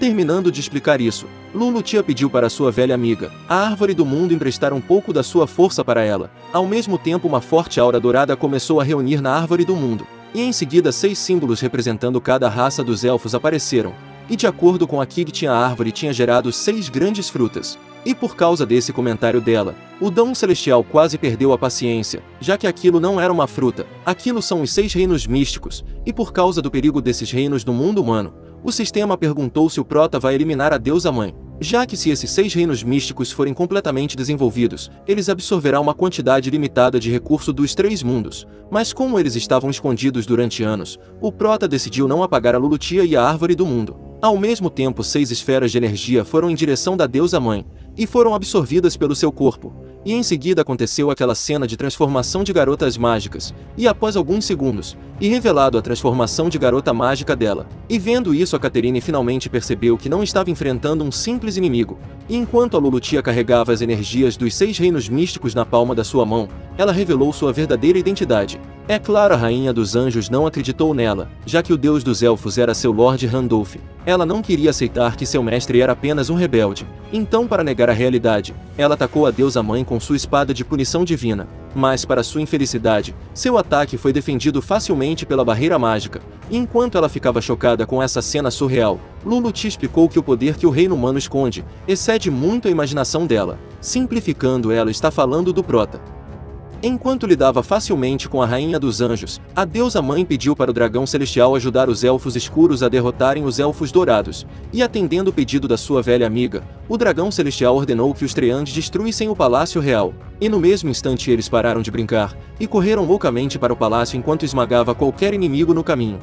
Desesperado com a situação, o comandante da primeira legião perguntou para o dragão celestial por que ele está traindo os elfos, e ele respondeu que a pessoa que ele era leal nunca foi o rei elfo. Percebendo que o Ila não ficaria do seu lado, o comandante decidiu usar toda a sua força para proteger o palácio real, mas antes de sacar a espada, o Shardal apareceu atrás dele, e como ele não conseguiu mover sua espada a tempo, ele usou sua armadura para parar o golpe do rebelde e se preparou para enfrentar um novo inimigo. Enquanto isso, na segunda legião, a comandante Shantis viu pela sua esfera mágica que a primeira legião tinha sido parada pelo exército da resistência, e a terceira legião foi colocada em completa desorganização pelos monstros de árvore. A quarta e a quinta legiões, que ficaram estacionadas fora da cidade, ambas foram atacadas por bestas selvagens. Enquanto Shantis ficava sem saber o que fazer para inverter essa situação horrível, a deusa aranha estava liderando seu exército para a vitória. Ao ver aqueles que ele considera seres de raças inferiores suprimindo seu exército, o imperador dos elfos ficou puto. E para piorar seu humor, o dragão celestial disparou uma grande quantidade de energia em sua direção, e antes do ataque atingir ele, a anjo se jogou na frente do seu mestre, e defendeu o golpe com sua asa. E mesmo estando de frente com o dragão celestial, Randolph estava confiante na sua vitória, já que do seu lado era 3 contra 1, mas para sua infelicidade, uma das guardas foi pega desprevenida, e foi mandada para longe com um chute, e a responsável por fazer o duelo ficar 2 contra 2, foi a Qigtian. Enquanto isso, do outro lado do campo de batalha, a Caterine conseguiu quebrar a barreira mágica da deusa mãe, mas no mesmo instante a barreira se regenerou rapidamente. Não importava quantos ataques ela fazia, ela não conseguiu atingir sua inimiga. E para piorar, ela estava sendo completamente suprimida. Se as coisas continuassem assim, ela seria derrotada pela punição celestial antes mesmo de ferir sua adversária. E frustrada com a situação, ela perguntou por que a Luluti está quebrando a paz que seu mestre conquistou. Ele colocou um grande esforço para fazer os elfos prosperarem. E suspirando, a deusa mãe respondeu que essa paz e prosperidade foi ganhada pisando no corpo dos outros. E isso é algo que a raça dos elfos não precisa. E no mesmo instante que ela terminou de dizer isso, ela invocou um meteoro. Naturalmente, os figurantes entraram em desespero ao ver o meteoro caindo em direção do palácio. E vendo isso, a Caterine ignorou a sua adversária e voou em direção do Palácio Real em uma grande velocidade. O motivo dela estar tão ansiosa era porque ela não poderia deixar seu rei ser ferido pelo meteoro, e graças à sua velocidade, ela conseguiu alcançar o meteoro antes de se chocar com o palácio, e usou toda a sua força para destruir o ataque da deusa mãe. E após um grande esforço, ela conseguiu destruir o meteoro, mas por estar sem energia, ela não conseguiu se defender do impacto da explosão, e acabou se chocando no chão, e perdendo a consciência durante alguns segundos. Após aterrissar ao lado da cratera, a Lulutia falou que a Rainha dos Anjos é uma criança gentil. Mas esse tipo de suavidade não pode mudar a raça élfica. Mano, é só eu ou a deusa mãe confundiu a intenção da Caterine de proteger o imperador com uma ação nobre de proteger a cidade. Diferente do que a Lulutia pensava, a Rainha dos Anjos disse que a raça élfica não precisava mudar, e após dizer isso, ela se agarrou na perna da sua adversária. Ao mesmo tempo o céu se abriu, e a deusa mãe percebeu a intenção dela. Como a Caterine não poderia derrotar ela? A Rainha dos Anjos estava tentando fazer elas receberem a tripulação juntas, e por ter percebido isso tarde demais, ela não conseguiu desviar do trovão, e enquanto pensava que esse seria seu fim, o Dão Celestial apareceu na frente dela, e com apenas um estalar de dedo, ele fez o relâmpago desaparecer, e enquanto as duas ficavam surpresas com essa cena, o Prota explicou que se alguém usar maliciosamente o poder da punição celestial para ferir os outros, seria como colocar o carro antes do cavalo. Por isso ele fez mais algumas alterações nessa nova regra de punição. No futuro as punições só irão prejudicar a pessoa que as desencadeou, e não irá afetar nenhum outro ser. Essa foi a nova alteração que ele fez, e terminando de reescrever a lei do universo, ele mandou as duas continuarem a batalha. E chocada com a demonstração de poder dele, a Caterine perguntou qual era a identidade dele, e antes do Prota responder, todos sentiram a presença do Rei Elfo desaparecer. Ele tinha sido eliminado pelo Dragão Celestial e também pela Qigtian. E como vocês devem ter imaginado, o exército inimigo entrou em desespero com a morte do seu líder, e começaram a fugir do campo de batalha. Mas diferente deles, a Catherine não estava preocupada com a derrota do clone. Ao invés disso, ela estava animada, já que a morte da encarnação do seu mestre fez o atual deus élfico ser obrigado a descer para o reino inferior. Enquanto a Lulutia ficava ansiosa com o poder do seu principal inimigo, a pessoa em questão de uma forma arrogante disse que pela blasfêmia de eliminar sua encarnação, ele vai colocar um fim na vida da dragão celestial, mesmo ela sendo a filha do deus dragão. Mano, eu não pensei que o dragão era fêmea. Enquanto agia todo-poderoso, ele notou a presença da Lulutia, e percebeu que estava certo ao pensar que ela voltou à vida, e em seguida decidiu eliminar ela também, já que não poderia existir dois deuses élficos. E vendo seu rei vivo, os elfos dourados recuperaram sua esperança, e diferente deles, a Lulutia estava preocupada. Seu inimigo é do nível celestial, mesmo com a ajuda da árvore do mundo. Ela não tem chances de vencer com seu poder atual, e ao ver o ataque avassalador do Randolph indo em sua direção, ela fez a única coisa que poderia fazer nessa situação.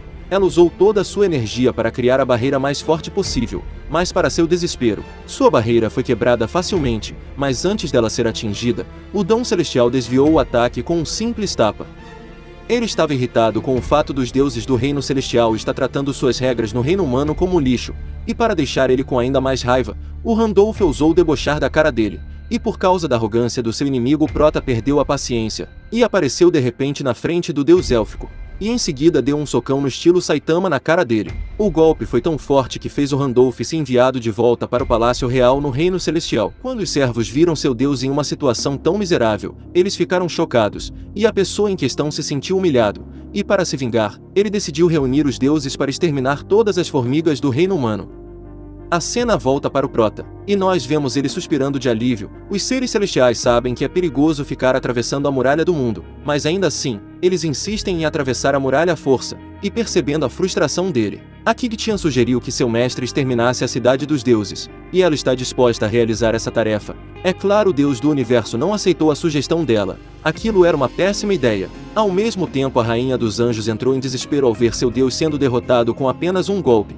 E como qualquer pessoa na sua situação, ela perguntou qual era a identidade do homem que derrotou seu mestre, e a Lulutia revelou que ele é o Dão Celestial. Ao ouvir isso, o desespero da Catherine aumentou ainda mais. Antes ela não acreditou que ele realmente era o deus do universo, mas agora com seu mestre sendo derrotado com apenas um golpe, não tinha como ela não acreditar. Diferente dos derrotados que estavam desesperados com seu futuro sombrio, os vitoriosos comemoravam suas vitórias, e decidiram matar todos os elfos dourados para vingar seus camaradas. E vendo eles indo em sua direção, o capitão dos dourados disse que o rei elfo estava morto.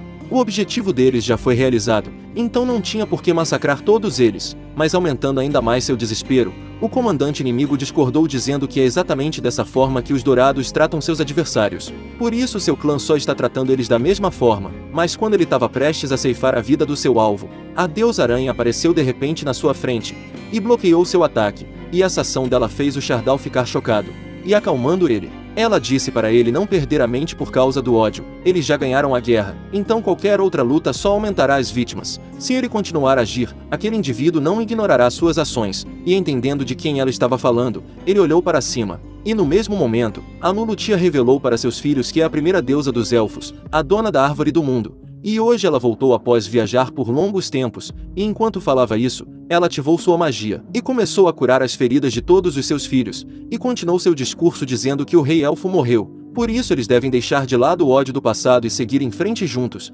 Eles precisam lembrar que os matadores de dragões não devem se tornar dragões do mal. Todos os elfos têm que cooperar e reconstruir seu lar juntos. Ao ouvir o discurso dela, o Prota notou que ela estava copiando o que ele tinha dito antes. Seguindo a vontade da sua deusa, os elfos cinzentos largaram suas armas, e a Racheira falou que está disposta a liderar sua raça. E não foi só ela que decidiu seguir a mãe dos elfos, seus servos também juraram lealdade para Lulutia. Ao verem isso, os dourados ficaram surpresos. Eles esperavam que os cinzentos caçariam todos eles, então aliviados eles também juraram lealdade para a deusa élfica. E vendo seus filhos se unindo em prol de um único objetivo, a Lulutia ficou extremamente satisfeita. Após seu discurso, o Prota elogiou ela pelo bom trabalho. Ela finalmente estava aparecendo como uma verdadeira deusa. Mesmo ela ficando feliz com seu elogio, ela sabia que ainda tinha muita coisa para fazer. Rudolf deixou para trás uma grande bagunça. A divisão entre os elfos já surgiu, sua presença só pode manter a harmonia de nível superficial. Se a raiz do problema não for resolvida, os encontros entre as diferentes raças só continuarão. E por ela já ter pensado tanto à frente, o Dão Celestial ficou impressionado. Neste terceiro ciclo, o Deus do Universo deu a chance dela recomeçar e unir a raça dos elfos. Então dessa vez ela jurou que não estragaria as coisas. E vendo tanto que ela evoluiu como deusa, o Prota deu uma mãozinha para ela e revelou que existe uma maneira para ela resolver o problema atual entre seus filhos. Ao ouvir isso, ela ficou animada e agarrou o braço dele e perguntou se ele podia revelar para ela qual era a maneira. Desde que ele ajude seus cidadãos a se liberarem dessa divisão social, ela está disposta a pagar qualquer preço. Naturalmente, Akig não gostou de ver a deusa agarrada no seu mestre, e não querendo criar mal-entendidos, o Dão Celestial afastou a Lulutia e explicou que a raça élfica está sem dúvidas enfrentando dois problemas: os confrontos entre as diferentes raças de elfos e a riqueza desigual. A partir de agora, a raça élfica precisa mudar em 5 áreas: alimentação, vestuário, habitação, educação e segurança. Ele conhece um método para lidar com todas essas 5 áreas. Esse método é uma comunidade élfica. Mano, eu fiquei com a mesma reação da Lulutia com essa revelação. Galera, essa é uma obra de ficção. Qualquer semelhança com nomes, pessoas, fatos ou situações da vida real terá sido mera coincidência, e eu só estou narrando a história. Notando que ela não entendeu seu grande plano, ele explicou para ela que uma comunidade é uma associação pública. Em uma comunidade, todos são iguais, e todos os elfos fazerão os trabalhos em que são melhores, e a comunidade fornece alimentos e abrigo a todos. Ele já calculou isso antes. A quantidade de comida produzida pelos elfos é mais que suficiente para serem autossuficientes. Os de nível inferior têm falta de comida, porque os elfos de nível alto vendem seus grãos extras para os humanos, em troca de bens de luxo. No futuro, tudo produzido pelos elfos tem que ser distribuído igualmente. Essa é a única maneira de uma comunidade ter sentido. Os problemas de comida e veste são muito fáceis de resolver, mas para Lulutia o problema era construir casas, já que exige muito dinheiro. Mas dissipando a preocupação dela, o Deus do Universo falou que dinheiro eles têm de sobra, enquanto olhava para os elfos dourados.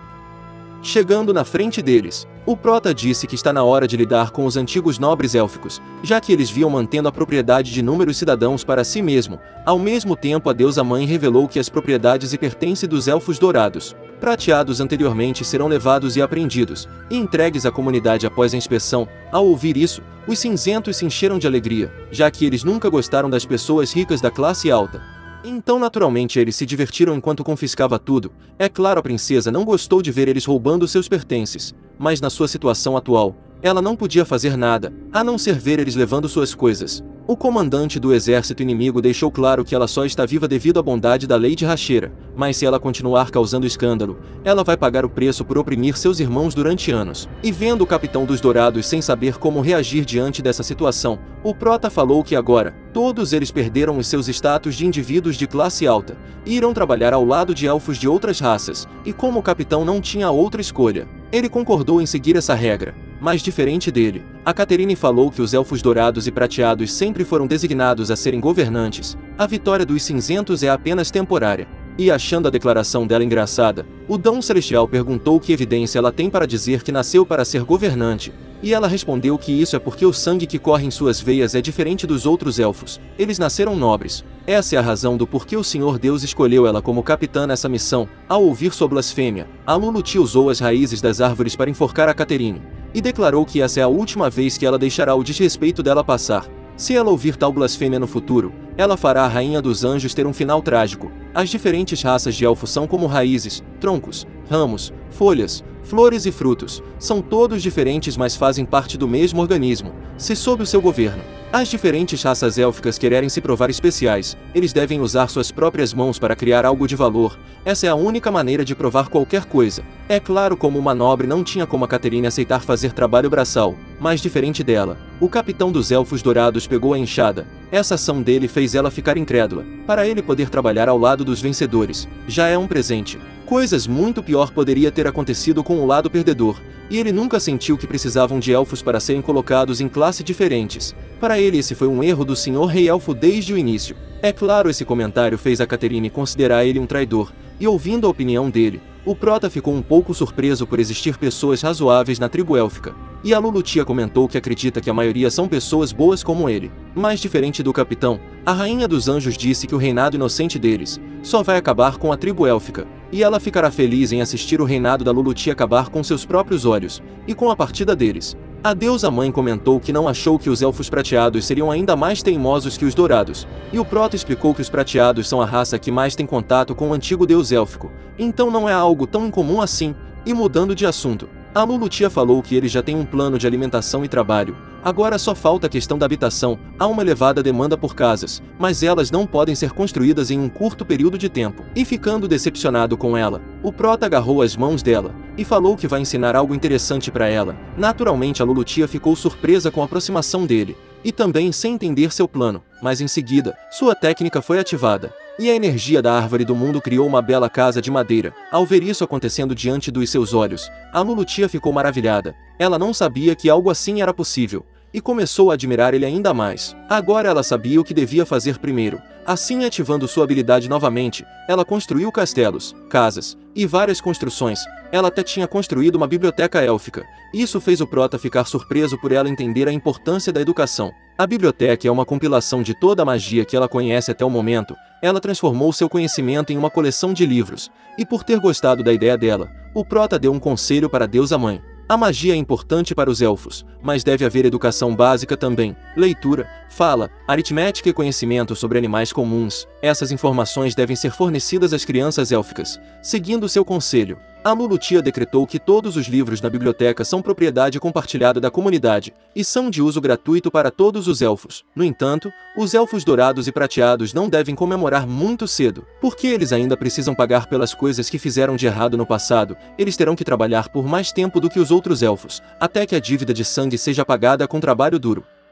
Ao ouvir sua ordem, o capitão prometeu levar os dourados a reparar seus erros, e a Ketari acrescentou que só vai seguir sua ordem para ver o que ela pode fazer, e feliz com a animação dos seus filhos, a deusa mãe incentivou eles a continuar se esforçando no trabalho. Depois, ao ver ela suspirando, o Prota perguntou por que ela continua suspirando mesmo com a situação mais calma. E ela respondeu que ver o entusiasmo deles agora deixou ela muito feliz, mas ela teme que após a passagem da paixão inicial, todos eles vão negligenciar seu trabalho e voltarão ao estado de antes. E acabando com sua preocupação, o Dom Celestial revelou que tem um plano para lidar com isso. Ela pode criar um sistema de pontos para quando os elfos terminarem de realizar suas tarefas. Qualquer valor restante produzido contará nos seus pontos de trabalho pessoais. Depois ela deve estabelecer um mercado de pontos, com preços claramente etiquetados, e deixar que os necessitados comprem o que quiserem. Mas esses pontos de trabalho só podem ser usados por pessoas físicas, e não podem ser trocados, para evitar que terceiros revendam os artigos. E ficando ainda mais admirada com sua inteligência, a Lulutia falou que vai dar um pequeno presente para ele para expressar sua gratidão. E o presente é informações sobre uma pessoa da camada celestial reversa. Depois de dizer isso, ela levou o Prota até a Associação dos Aventureiros do Departamento da Floresta Élfica, e analisando as coisas ao seu redor, o Dom Celestial perguntou para a deusa mãe que essa pessoa da camada celestial reversa estaria se escondendo na Associação dos Aventureiros, e ela respondeu que não haveria alguém do ranking celestial reverso nesse lugar. Ao ouvir isso, e quando a serva ouviu isso, ela pensou que a Lulutia estava tentando enganar seu mestre, e acalmando ela, a deusa mãe explicou que embora essa pessoa não esteja na guilda de aventureiros, ela veio ver uma mulher que possui relações com a Associação dos Aventureiros, e após essa explicação, ela pediu para o Prota fazer um favor para ela, e a Kigtia não gostou dela tocando no seu mestre. Depois, ao bater na porta e receber permissão para entrar, a deusa entrou na sala e se desculpou por aparecer de repente, e aceitando sua desculpa, a chefe do departamento dos aventureiros da Floresta Élfica, Lorraine, perguntou que negócios a respeitada deusa possui com sua guilda, e antes de responder sua pergunta, a Lulutia colocou vários papéis na mesa, e em seguida disse que precisa saber sobre a segurança dos elfos desta lista, e no momento que a Lorraine viu aqueles papéis, ela percebeu que aquilo era a lista dos escravos elfos que foram vendidos. E confirmando sua suposição, a deusa mãe falou que o último rei elfo ousou vender os outros para seu próprio benefício. Ela não podia deixar esse tipo de comportamento continuar. Após ler as listas, a Lorraine disse que entende os sentimentos da deusa mãe, mas não há nada que se possa fazer sobre isso. E no momento que ela terminou de dizer isso, a mãe dos elfos invocou uma arma do reino celestial, e perguntou se a Lorraine ainda não podia fazer nada mesmo com essa arma como pagamento. E chocada com sua oferta, a chefe dos aventureiros perguntou se ela realmente usaria uma arma celestial como pagamento. E a Lulutia respondeu que não gosta de repetir as coisas. Ao ouvir isso, a Lorraine mudou rapidamente de ideia, e disse que em um mês a deusa mãe receberá as notícias de cada pessoa, mas ela não pode garantir que eles ainda estarão vivos. Não gostando da quantidade de tempo tempo para reunir as informações, a Luluti acrescentou outra arma celestial e diminuiu o tempo para uma semana, e comentou que a Lorraine não precisará verificar se ainda estão vivos, mas ela precisará garantir a precisão das informações, e mesmo com pouco tempo para terminar o serviço, a chefe dos aventureiros aceitou o trabalho. Alguns minutos depois, quando a Lulutia se encontrou novamente com o Prota, ela revelou que a entidade do ranking celestial reverso está nas profundidades das 10.000 montanhas. Depois nas 10.000 montanhas, o Prota e sua serva atravessaram o portal, e chegaram na frente de uma porta enorme, e vendo as marcas de relíquias, a Kikti exclamou que já viu aquelas marcas de meio anjo e meio demônio antes. O símbolo parecia ser da deusa do bem e do mal, um anjo do oeste que utiliza técnicas de artes marciais orientais. Naquele tempo ela não tinha gostado dela, então ela quebrou o braço daquela deusa. E ouvindo sua revelação, o Prota perguntou como aquele anjo do oeste estava durante o segundo ciclo. E a Kiktian respondeu que ela mesma não tinha nada de notável, mas ela era a segunda discípula da Grande Mãe Demônio Celestial. Ao mesmo tempo, o sistema explicou para o Prota que a Grande Mãe Demônio Celestial pode ser contada como alguém importante no segundo ciclo, mas é claro que diante do Deus do Universo, ela seria apenas um inseto um pouco mais resistente. Ao ouvir sua explicação, o Prota comentou que os cultivadores não entendem o sistema de cultivo formulado pelo Dão Celestial anterior, e em seguida explicou que o Deus do Universo anterior nunca limitou os cultivadores, mas sim tentava os proteger, evitando eles de enfrentar o caos perigoso fora do seu mundo. O Reino Shun era o que o anterior Dão Celestial confiava para deixar os cultivadores explorarem esse caos, mas os cultivadores o tomaram para si, e o usaram para ajudá-los a cultivar. Na opinião do Prota, eles não deveriam ter parado neste pequeno reino, mas em vez disso eles deveriam olhar para o caos sem fim, e conquistar o Mar do Caos, criando 3.000 reinos. Essa era a coisa certa a fazer. Ao ouvir sua forma de pensar, a Kikti elogiou seu mestre, e o sistema também, mas ele falou que nem todos fazem como o Dão Celestial quer. É claro, o Prota sabia disso, e exatamente por esse motivo que ele tem que saber como eles pensam. E para adquirir essas informações, ele escolheu fazer um experimento com um grupo de aventureiros, que estavam se preparando para entrar na profundidade das 10.000 montanhas, e sem perder tempo, ele apareceu de repente na frente do velho. Naturalmente o ancião ficou assustado, e se preparou para o combate, mas antes de fazer qualquer coisa, sua lança foi imobilizada com um único dedo do Deus do Universo. Isso fez o medo do velho aumentar. Ao ser suprimido tão facilmente, provou que o poder do garoto na sua frente era definitivamente várias vezes maior que o seu. Interrompendo seus pensamentos, ele ouviu o cara misterioso falando que a profundidade das 10.000 montanhas era extremamente perigoso, por isso eles deviam entrar juntos. Normalmente ele nunca trabalharia com um estranho, mas ao sentir a lâmina da adaga no seu pescoço junto com uma aura assassina aterrorizante, ele mudou de ideia, e sem hesitar concordou em trabalhar com o garoto misterioso. Ao mesmo tempo, o Prota repreendeu sua serva, dizendo que ela não pode agir tão apressada para ameaçar as pessoas, e em seguida ele chamou todos para entrar junto com ele no local cheio de relíquias, e sem escolha, eles entraram dentro da montanha. Já lá dentro, o Dão Celestial aproveitou que estava explorando junto com os figurantes, e perguntou para eles, o que é mais vital para um cultivador? E estranhando sua pergunta, o velho perguntou por que ele queria saber disso, e a Kikti ordenou que ele respondesse o mestre dela logo. E sentindo sua intenção assassina, o ancião disse que provavelmente o que é mais vital para um cultivador é trabalho duro, e também um pouco de sorte. Seja guerreiro ou mago, é indispensável exercitar o corpo e acumular conhecimento. Ao ouvir sua resposta, o Prota chegou na conclusão que todos nasceram com uma espécie de qualificação de cultivo. Por exemplo, assim que uma pessoa nasce, ela possui atributos como terra, fogo, vento e água em seu corpo. Ou a pessoa despertará um tipo de habilidade que pertence a ela após uma certa idade, ou receberá armas mágicas, animais de estimação. Aos 6 anos de idade, as pessoas despertam uma arma mágica, ou uma alma de besta. Elas podem melhorar sua força cultivando seu talento especial, se alguém usar este método, e despertar coisas diferentes. Haverá uma certa diferença de poder também. Depois disso, uma nova divisão de classe será formada, o que não é muito diferente do normal. Ao ouvir sua teoria, o velho falou que acredita que se os métodos forem corretos, todos têm a chance de se tornarem poderosos. Trabalho duro é sempre necessário. Simplificando, ele acha que o método de cultivo é mais importante do que as qualificações. E após explicar isso, o velho perguntou por que o garoto está perguntando isso para ele. A garota ao lado dele deve ser bem mais forte que ele. E o Prota respondeu que ela é muito mais forte do que o velho. Mas perguntar isso para o ancião tem um valor de referência maior. Ao ouvir sua resposta, o velho ficou aliviado. E após terminar sua experiência com o ancião, ele voltou sua atenção para a aventureira. E vendo ela ficando ansiosa, Ele acalmou ela dizendo para ela não se preocupar, ele não tem nenhuma intenção maliciosa, e o sistema acrescentou que se ele tivesse, essas pessoas estariam mortas há muito tempo. Ao se acalmar, a garota revelou que seu nome é Ling Men, e ouvindo seu nome, o prota perguntou o que uma cultivadora oriental no meio do quarto rank mais deseja, e ela respondeu que seria as raízes espirituais. Seu mestre diz que ela não tem raízes espirituais, e que ela pode não ser capaz de progredir além do quinto rank no futuro, sendo incapaz de passar para o reino imortal. Ao ouvir sua resposta, o sistema informou o prota que as raízes espirituais que ela está falando são as raízes da sabedoria, e ela já tem 240 anos, para uma cultivadora de quarto rank. Ela só tem 60 anos para subir ao estágio meta-infantil, mas ela não tem muito tempo restando agora. Aqueles com as raízes não vão necessariamente se tornar poderosos, e aqueles sem raízes também não serão necessariamente fracos. E como ela já é uma cultivadora de quarto nível, isso significa que o esforço dela não foi desperdiçado, mas a pessoa em questão não pensava desse jeito. Para ela todo o ponto do cultivo é ir contra os céus. Se ela não alcançar o reino dos imortais, toda sua cultivação se tornará nada além de pó.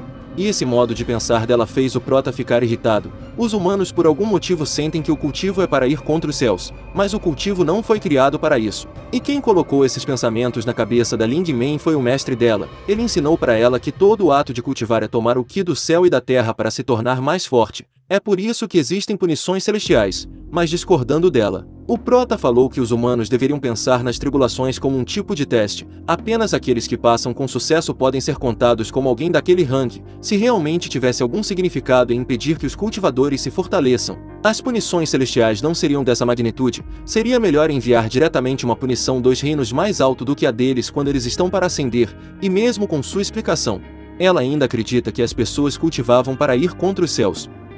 Depois, quando eles finalmente viram um pouco de luz, eles chegaram em um lugar onde não tinha teto, e o prota deu um conselho para eles, dizendo que a coisa que os cultivadores mais precisam é de resistência. Após dizer isso, ele e a Kigtian voaram para fora da caverna, e vendo essa cena surreal, os figurantes ficaram surpresos, e também curiosos com a identidade daqueles dois.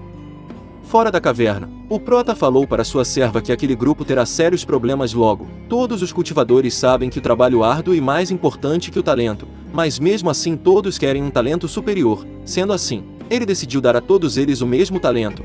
E ouvindo seu plano, a Kigtian achou interessante. O mesmo talento é bom. Todos podem nascer com pensamentos de lealdade para o seu senhor Dão Celestial. É claro, o prota não queria esse tipo de linha de montagem de cultivadores que sua serva estava imaginando. O que ele queria dizer é que dará a todos os recém-nascidos a mesma quantidade total de talento, mas a distribuição de cada um será diferente. Utilizar adequadamente seus talentos será o que eles precisará trabalhar no futuro. E enquanto colocava seu plano em prática, ele viu a porta da caverna se abrindo, e uma grande quantidade de aura saindo. Aquela energia que os cultivadores acreditavam ser de uma relíquia antiga estava aumentando o cultivo deles. Mas diferente dos humanos, a Kigtian percebeu que aquilo é a aura de um ser no reino místico. E como os seres mortos não possuem reino místico, o prota chegou na conclusão que a deusa do bem e do mal ainda não morreu. Ao ouvir a teoria do seu mestre, Kigtian ficou frustrada por ter deixado um ser da camada celestial reverso escapar do julgamento. Aquele se tornou o maior fracasso da sua vida, e confortando ela, o Deus do universo falou que está tudo bem. É realmente uma coisa boa que ela não morreu. Dessa forma ele terá a chance de conversar com ela pessoalmente, e ao ser confortada pelo seu mestre, a Kigtian se sentiu na nuvem. Enquanto ela ficava perdida em suas fantasias, o prota comentou que a deusa do bem e do mal pode não estar em um bom estado, ou ela não teria criado uma comoção tão grande assim. E usando sua habilidade ocular, ele viu que ela estava emitindo uma aura de energia espiritual, e está absorvendo a aura desses cultivadores. Aquela deusa estava aproveitando a oportunidade para reviver, e isso fez a Kigtian ficar extremamente irritada. Mas diferente dela, o prota decidiu fazer exatamente o que a deusa do bem e do mal queria. Ele irá reviver ela, e com sua intromissão a aura espiritual ficou ainda mais forte. E os cultivadores não conseguiram mais aguentar ficar no meio dessa aura. Eles sentiam que explodiriam se continuassem absorvendo essa energia. Ao analisar a situação, o prota percebeu que o lugar para onde a aura está sendo juntada é o lugar onde a deusa do bem e do mal está, e encontrando o local do descanso dela, ele quebrou o cristal e obrigou ela a se revelar. E dentro daquele cristal estava a deusa do bem e do mal, em um estado horrível.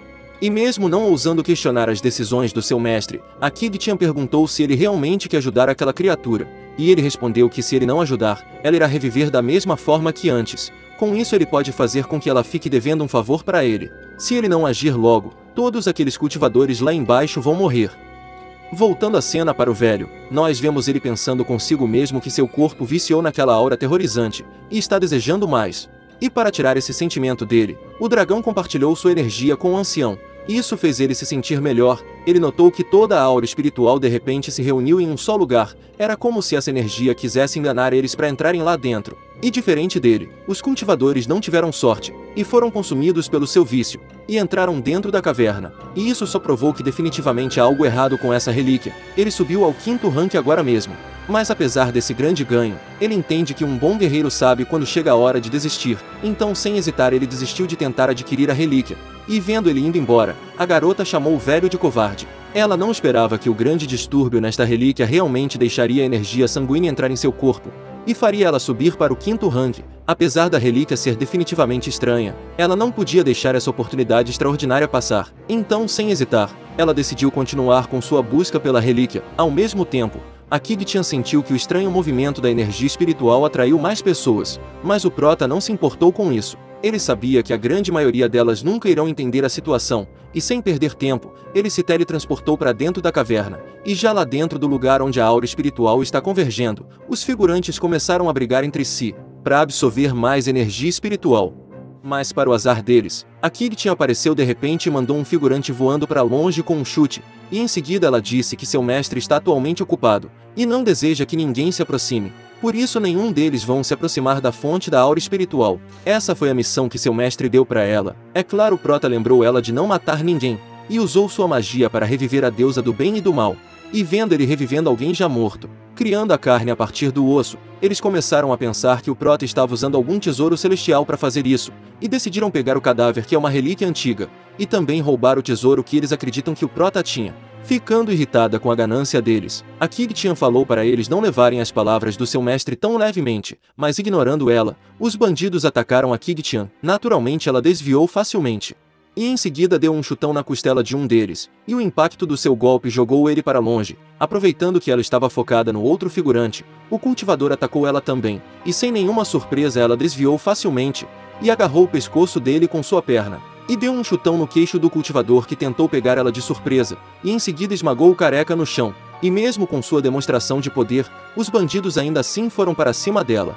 E ela na maior calma desviou de todos os golpes deles. Não importava se eles atacavam ela juntos, todos eles levaram uma surra dela. Teve alguns que até tiveram suas cabeças esmagadas no teto. A única coisa difícil para Kig-chan nessa situação era controlar sua força para não matar eles sem querer.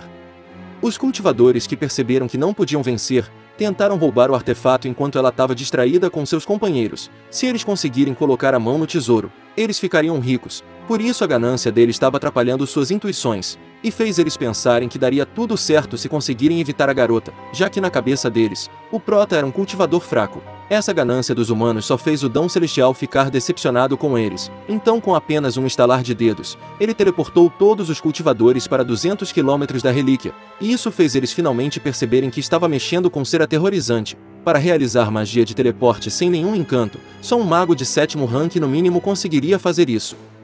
Voltando para dentro da caverna, nós vemos o prota explicando que sua serva estava pensando em matar aquelas duas pessoas que estavam prestes a alcançar ele, e por isso ele teleportou todos eles para longe. E após ouvir a desculpa da sua subordinada, ele ordenou que a garota que está escondida saísse para conversar, e parando de se esconder.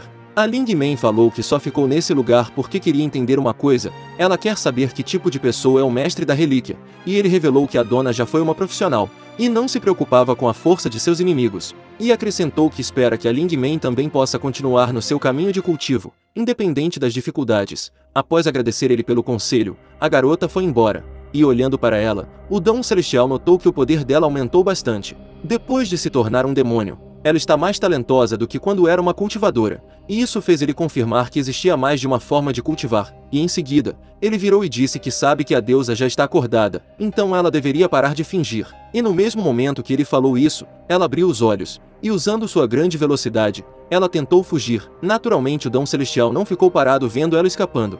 Ele usou sua magia gravitacional para pressionar a deusa no chão, e com uma aura assassina, a Kig-chan ameaçou sua inimiga dizendo que seu mestre não permitiu que ela fugisse, e reconhecendo ela, a deusa do bem e do mal, Ficou surpresa ao ouvir a Kid-chan chamando um estranho de mestre, mas em seguida ela percebeu qual era a identidade do garoto na sua frente. E para piorar seu desespero, o prota confirmou a teoria dela, dizendo que ele é o Dão Celestial. E no momento que ela sentiu a aura poderosa dele, ela percebeu que não tinha chance de lutar de volta, e decidiu fugir imediatamente. E irritado com essa tentativa de fuga dela, ele usou sua magia para imobilizar ela, e piorando o desespero da deusa. A Kid-chan falou que se ela se atrever a tentar fugir outra vez, ela com certeza morrerá. E acalmando sua subordinada, o prota lembrou que foi ele que reviveu a deusa, então ela não podia dar um fim naquela entidade. E em seguida ele revelou que reviveu a deusa do bem e do mal, porque deseja ter uma conversa apropriada com ela, mas ao ver ela negando seu convite, ele ameaçou a deusa dizendo que ela ainda não entendeu uma coisa: ele pode ter revivido ela, mas isso não significa que ela pode recusar a responder às suas perguntas. Fisicamente, ela pode recusar a cooperar, mas a mente dela não vai conseguir resistir ao seu escaneamento. E apavorada com sua ameaça, ela perguntou o que ele quer saber. E como ela está agindo obediente agora, ele cancelou sua magia de aprisionamento, e perguntou qual é o plano que os rebeldes celestiais têm. E irritando a Kid-chan, a deusa disse que não sabe, mas mesmo com essa sua resposta, ele descobriu que existe um plano. Mas ela não sabia, e indo para a segunda questão, ele perguntou se a mestra dela, a grande mãe demônio celestial, já morreu, e irritada ela falou que ele deve ter mais conhecimento sobre isso do que ela, e discordando dela, ele disse que até ela tem uma maneira de reviver, ele não acredita que a grande mãe demônio celestial iria morrer tão facilmente. E usando sua habilidade ocular, ele percebeu que ela não estava mentindo, dado ao quão baixo o poder dela estava. É normal ela não conhecer os planos da grande mãe demônio celestial e do núcleo dos rebeldes. O poder dela está no pico da camada celestial. E após descobrir a força da deusa, ele fez uma terceira pergunta: por que ela se rebelou contra os céus? E ela respondeu que se os céus são impiedosos, ela tem que se rebelar contra eles. E essa sua resposta só fez o Deus do universo cair na gargalhada. E em seguida ele pediu para ela explicar o significado dos céus sendo impiedosos, e atendendo seu pedido, ela explicou que os céus são rigorosos e tratam todos os seres como cães. Aos seus olhos, não há lugar para eles criaturas vivas. E debochando dela, o prota disse que para um anjo do oeste, ela sabe muito sobre os tópicos do oriente. Mas existe uma segunda linha de tempo para o que ela disse: os santos são loucos e tratam as pessoas como cães. Ela deve entender mais do que qualquer outra pessoa sobre a atitude que um cultivador de alto nível tem em relação a uma pessoa comum. Então ele gostaria que ela respondesse: existe alguma diferença na forma dela e do Deus do universo fazerem as coisas? Ao invés de responder, ela negou a realidade e jogou a culpa nele, dizendo que isso é porque ele quebrou o caminho do cultivo. Por isso eles não tiveram escolha a não ser pegar recursos de outros. E ouvindo o mal entendido dela, ele revelou que não quebrou o caminho do cultivo, mas não querendo ouvir ele, a deusa do bem e do mal continuou culpando o Dão Celestial, e falou que por causa dele, todos morreram. Interrompendo ela, o prota acrescentou que ela deveria ter sido morta pela Kid-chan, quando estava no nível mais baixo do caminho para o céu. Então como ela sabe que os outros rebeldes celestiais morreram? E sem mais argumentos, ela respondeu que é assim que o Dão Celestial faz as coisas, ele exterminaria todos assim que fosse possível. E discordando dela, ele revelou que deixar todos morrerem uma vez era o plano. O Dão Celestial era orgulhoso, por isso não se preocupou em verificar se o rebelde que foi derrotado estaria vivo ou morto, adicionando ao ciclo da reestruturação quebrado. Isso deu a essas pessoas a chance de nascerem como rebeldes celestiais. Ao ouvir sua explicação, a Kid-chan ficou preocupada com essa nova ameaça, e tentando acalmar ela, ele explicou que eles não podem derrotar ele, mas podem devorar o poder dele matando as encarnações do céu. Se isso acontecer, até o Dão Celestial seria derrotado por eles um dia. Nesse caso, ele acredita que todos os rebeldes devem estar se preparando para serem revividos. Enquanto recebia o carinho do seu mestre, a Kid-chan decidiu não deixar o plano deles ter sucesso, e pediu para seu mestre deixar ela lidar com a rebelde na sua frente. E negando o pedido dela, o prota falou que será ele que decidirá como lidar com a deusa do bem e do mal. E para surpresa de todos, ele decidiu deixar ela ir. Naturalmente as duas ficaram chocadas, e a deusa pensou que ele estava armando alguma coisa, e começou a desconfiar de tudo, até do manto que estava cobrindo seu corpo. Ela pensou que ele fez algo com o manto, e por isso ela jogou a roupa fora, para não cair nos truques dele, e em seguida declarou que não seria controlada pelo sorrateiro Dão Celestial. Naturalmente a Kid-chan ficou irritada com a deusa tirando a roupa que seu mestre deu para ela, e tentou cobrir os olhos do seu mestre, para ele não ver a pouca vergonha daquela mulher, mas ela acabou não bloqueando nada, e afastando sua subordinada, ele revelou para a deusa que se ele quisesse deixar uma marca, até a mestra dela não seria capaz de notar. E ficando irritada com a arrogância dele, ela falou que não sabe o que ele está planejando, mas ela vai derrubar ele mais cedo ou mais tarde. Enquanto ele via ela partindo, a Kid-chan perguntou se ele vai deixar a sem vergonha escapar assim. E ele respondeu que ela não vai causar nenhum dano. Atualmente ele está mais interessado em saber como os deuses antigos que retornaram ao reino celestial vão interagir com os deuses da nova era, e interrompendo seus pensamentos. O sistema perguntou se ele já tinha pensado nas mudanças que ele vai fazer no sistema de cultivo, e ele respondeu que está quase terminando, e em seguida ele listou as configurações especiais. Em primeiro lugar, essas mudanças não afetarão apenas os humanos. Eles incluirão animais, plantas e seres mortos que podem ganhar consciência no futuro, e definiu a qualificação de cultivo de todos em 100, mas atribuiu seus talentos de qualificação aleatoriamente a cada raiz espiritual, e colocou o total de todos iguais, e dissipando a dúvida do sistema sobre o que acontece se alguém obter uma qualificação de cultivo muito ruim por acaso. O Prota explicou que se o atributo total for igual, significa que não haverá qualificações inúteis. Alguém com apenas o atributo de cultivo para raízes espirituais do elemento fogo pode ser muito poderoso, mas alguém com 20 qualificações de cultivo para terra, água, fogo, madeira e também vento, tem sua própria maneira de se tornar poderoso. Quando eles tiverem 12 anos, ele dará a eles acesso à biblioteca do Dom Celestial, e todos poderão escolher o método de cultivo que melhor lhe adequar. Ao ouvir sua explicação, o sistema teve outra dúvida. O plano que seu mestre acabou de explicar fará um número de cultivadores explodir, e mergulhará o mundo no caos outra vez, e dissipando sua dúvida, o Prota explicou que a maioria é o tema principal desse mundo, o propósito de dar qualificação e métodos de cultivo para eles. Não é para que trabalhem sem parar. O que ele espera é que eles possam trabalhar juntos e saiam desse mundo, e explorem o vasto universo. Ao ouvir isso, Akid elogiou novamente a sabedoria do seu mestre, e interrompendo ela, ele falou que está na hora deles voltarem para a Floresta dos Elfos, para dar uma olhada como estavam as coisas. Rapaziada, se vocês querem a continuação da jornada do Deus do Universo, deixa o like, e por favor inscreva-se no canal, para me ajudar a crescer o canal ainda mais. Muito obrigado mesmo pelo grande apoio de todos vocês, graças a Deus e também a vocês. Eu consegui chegar aos 106 mil inscritos, valeu mesmo por todo o apoio galera, partiu para os 150k.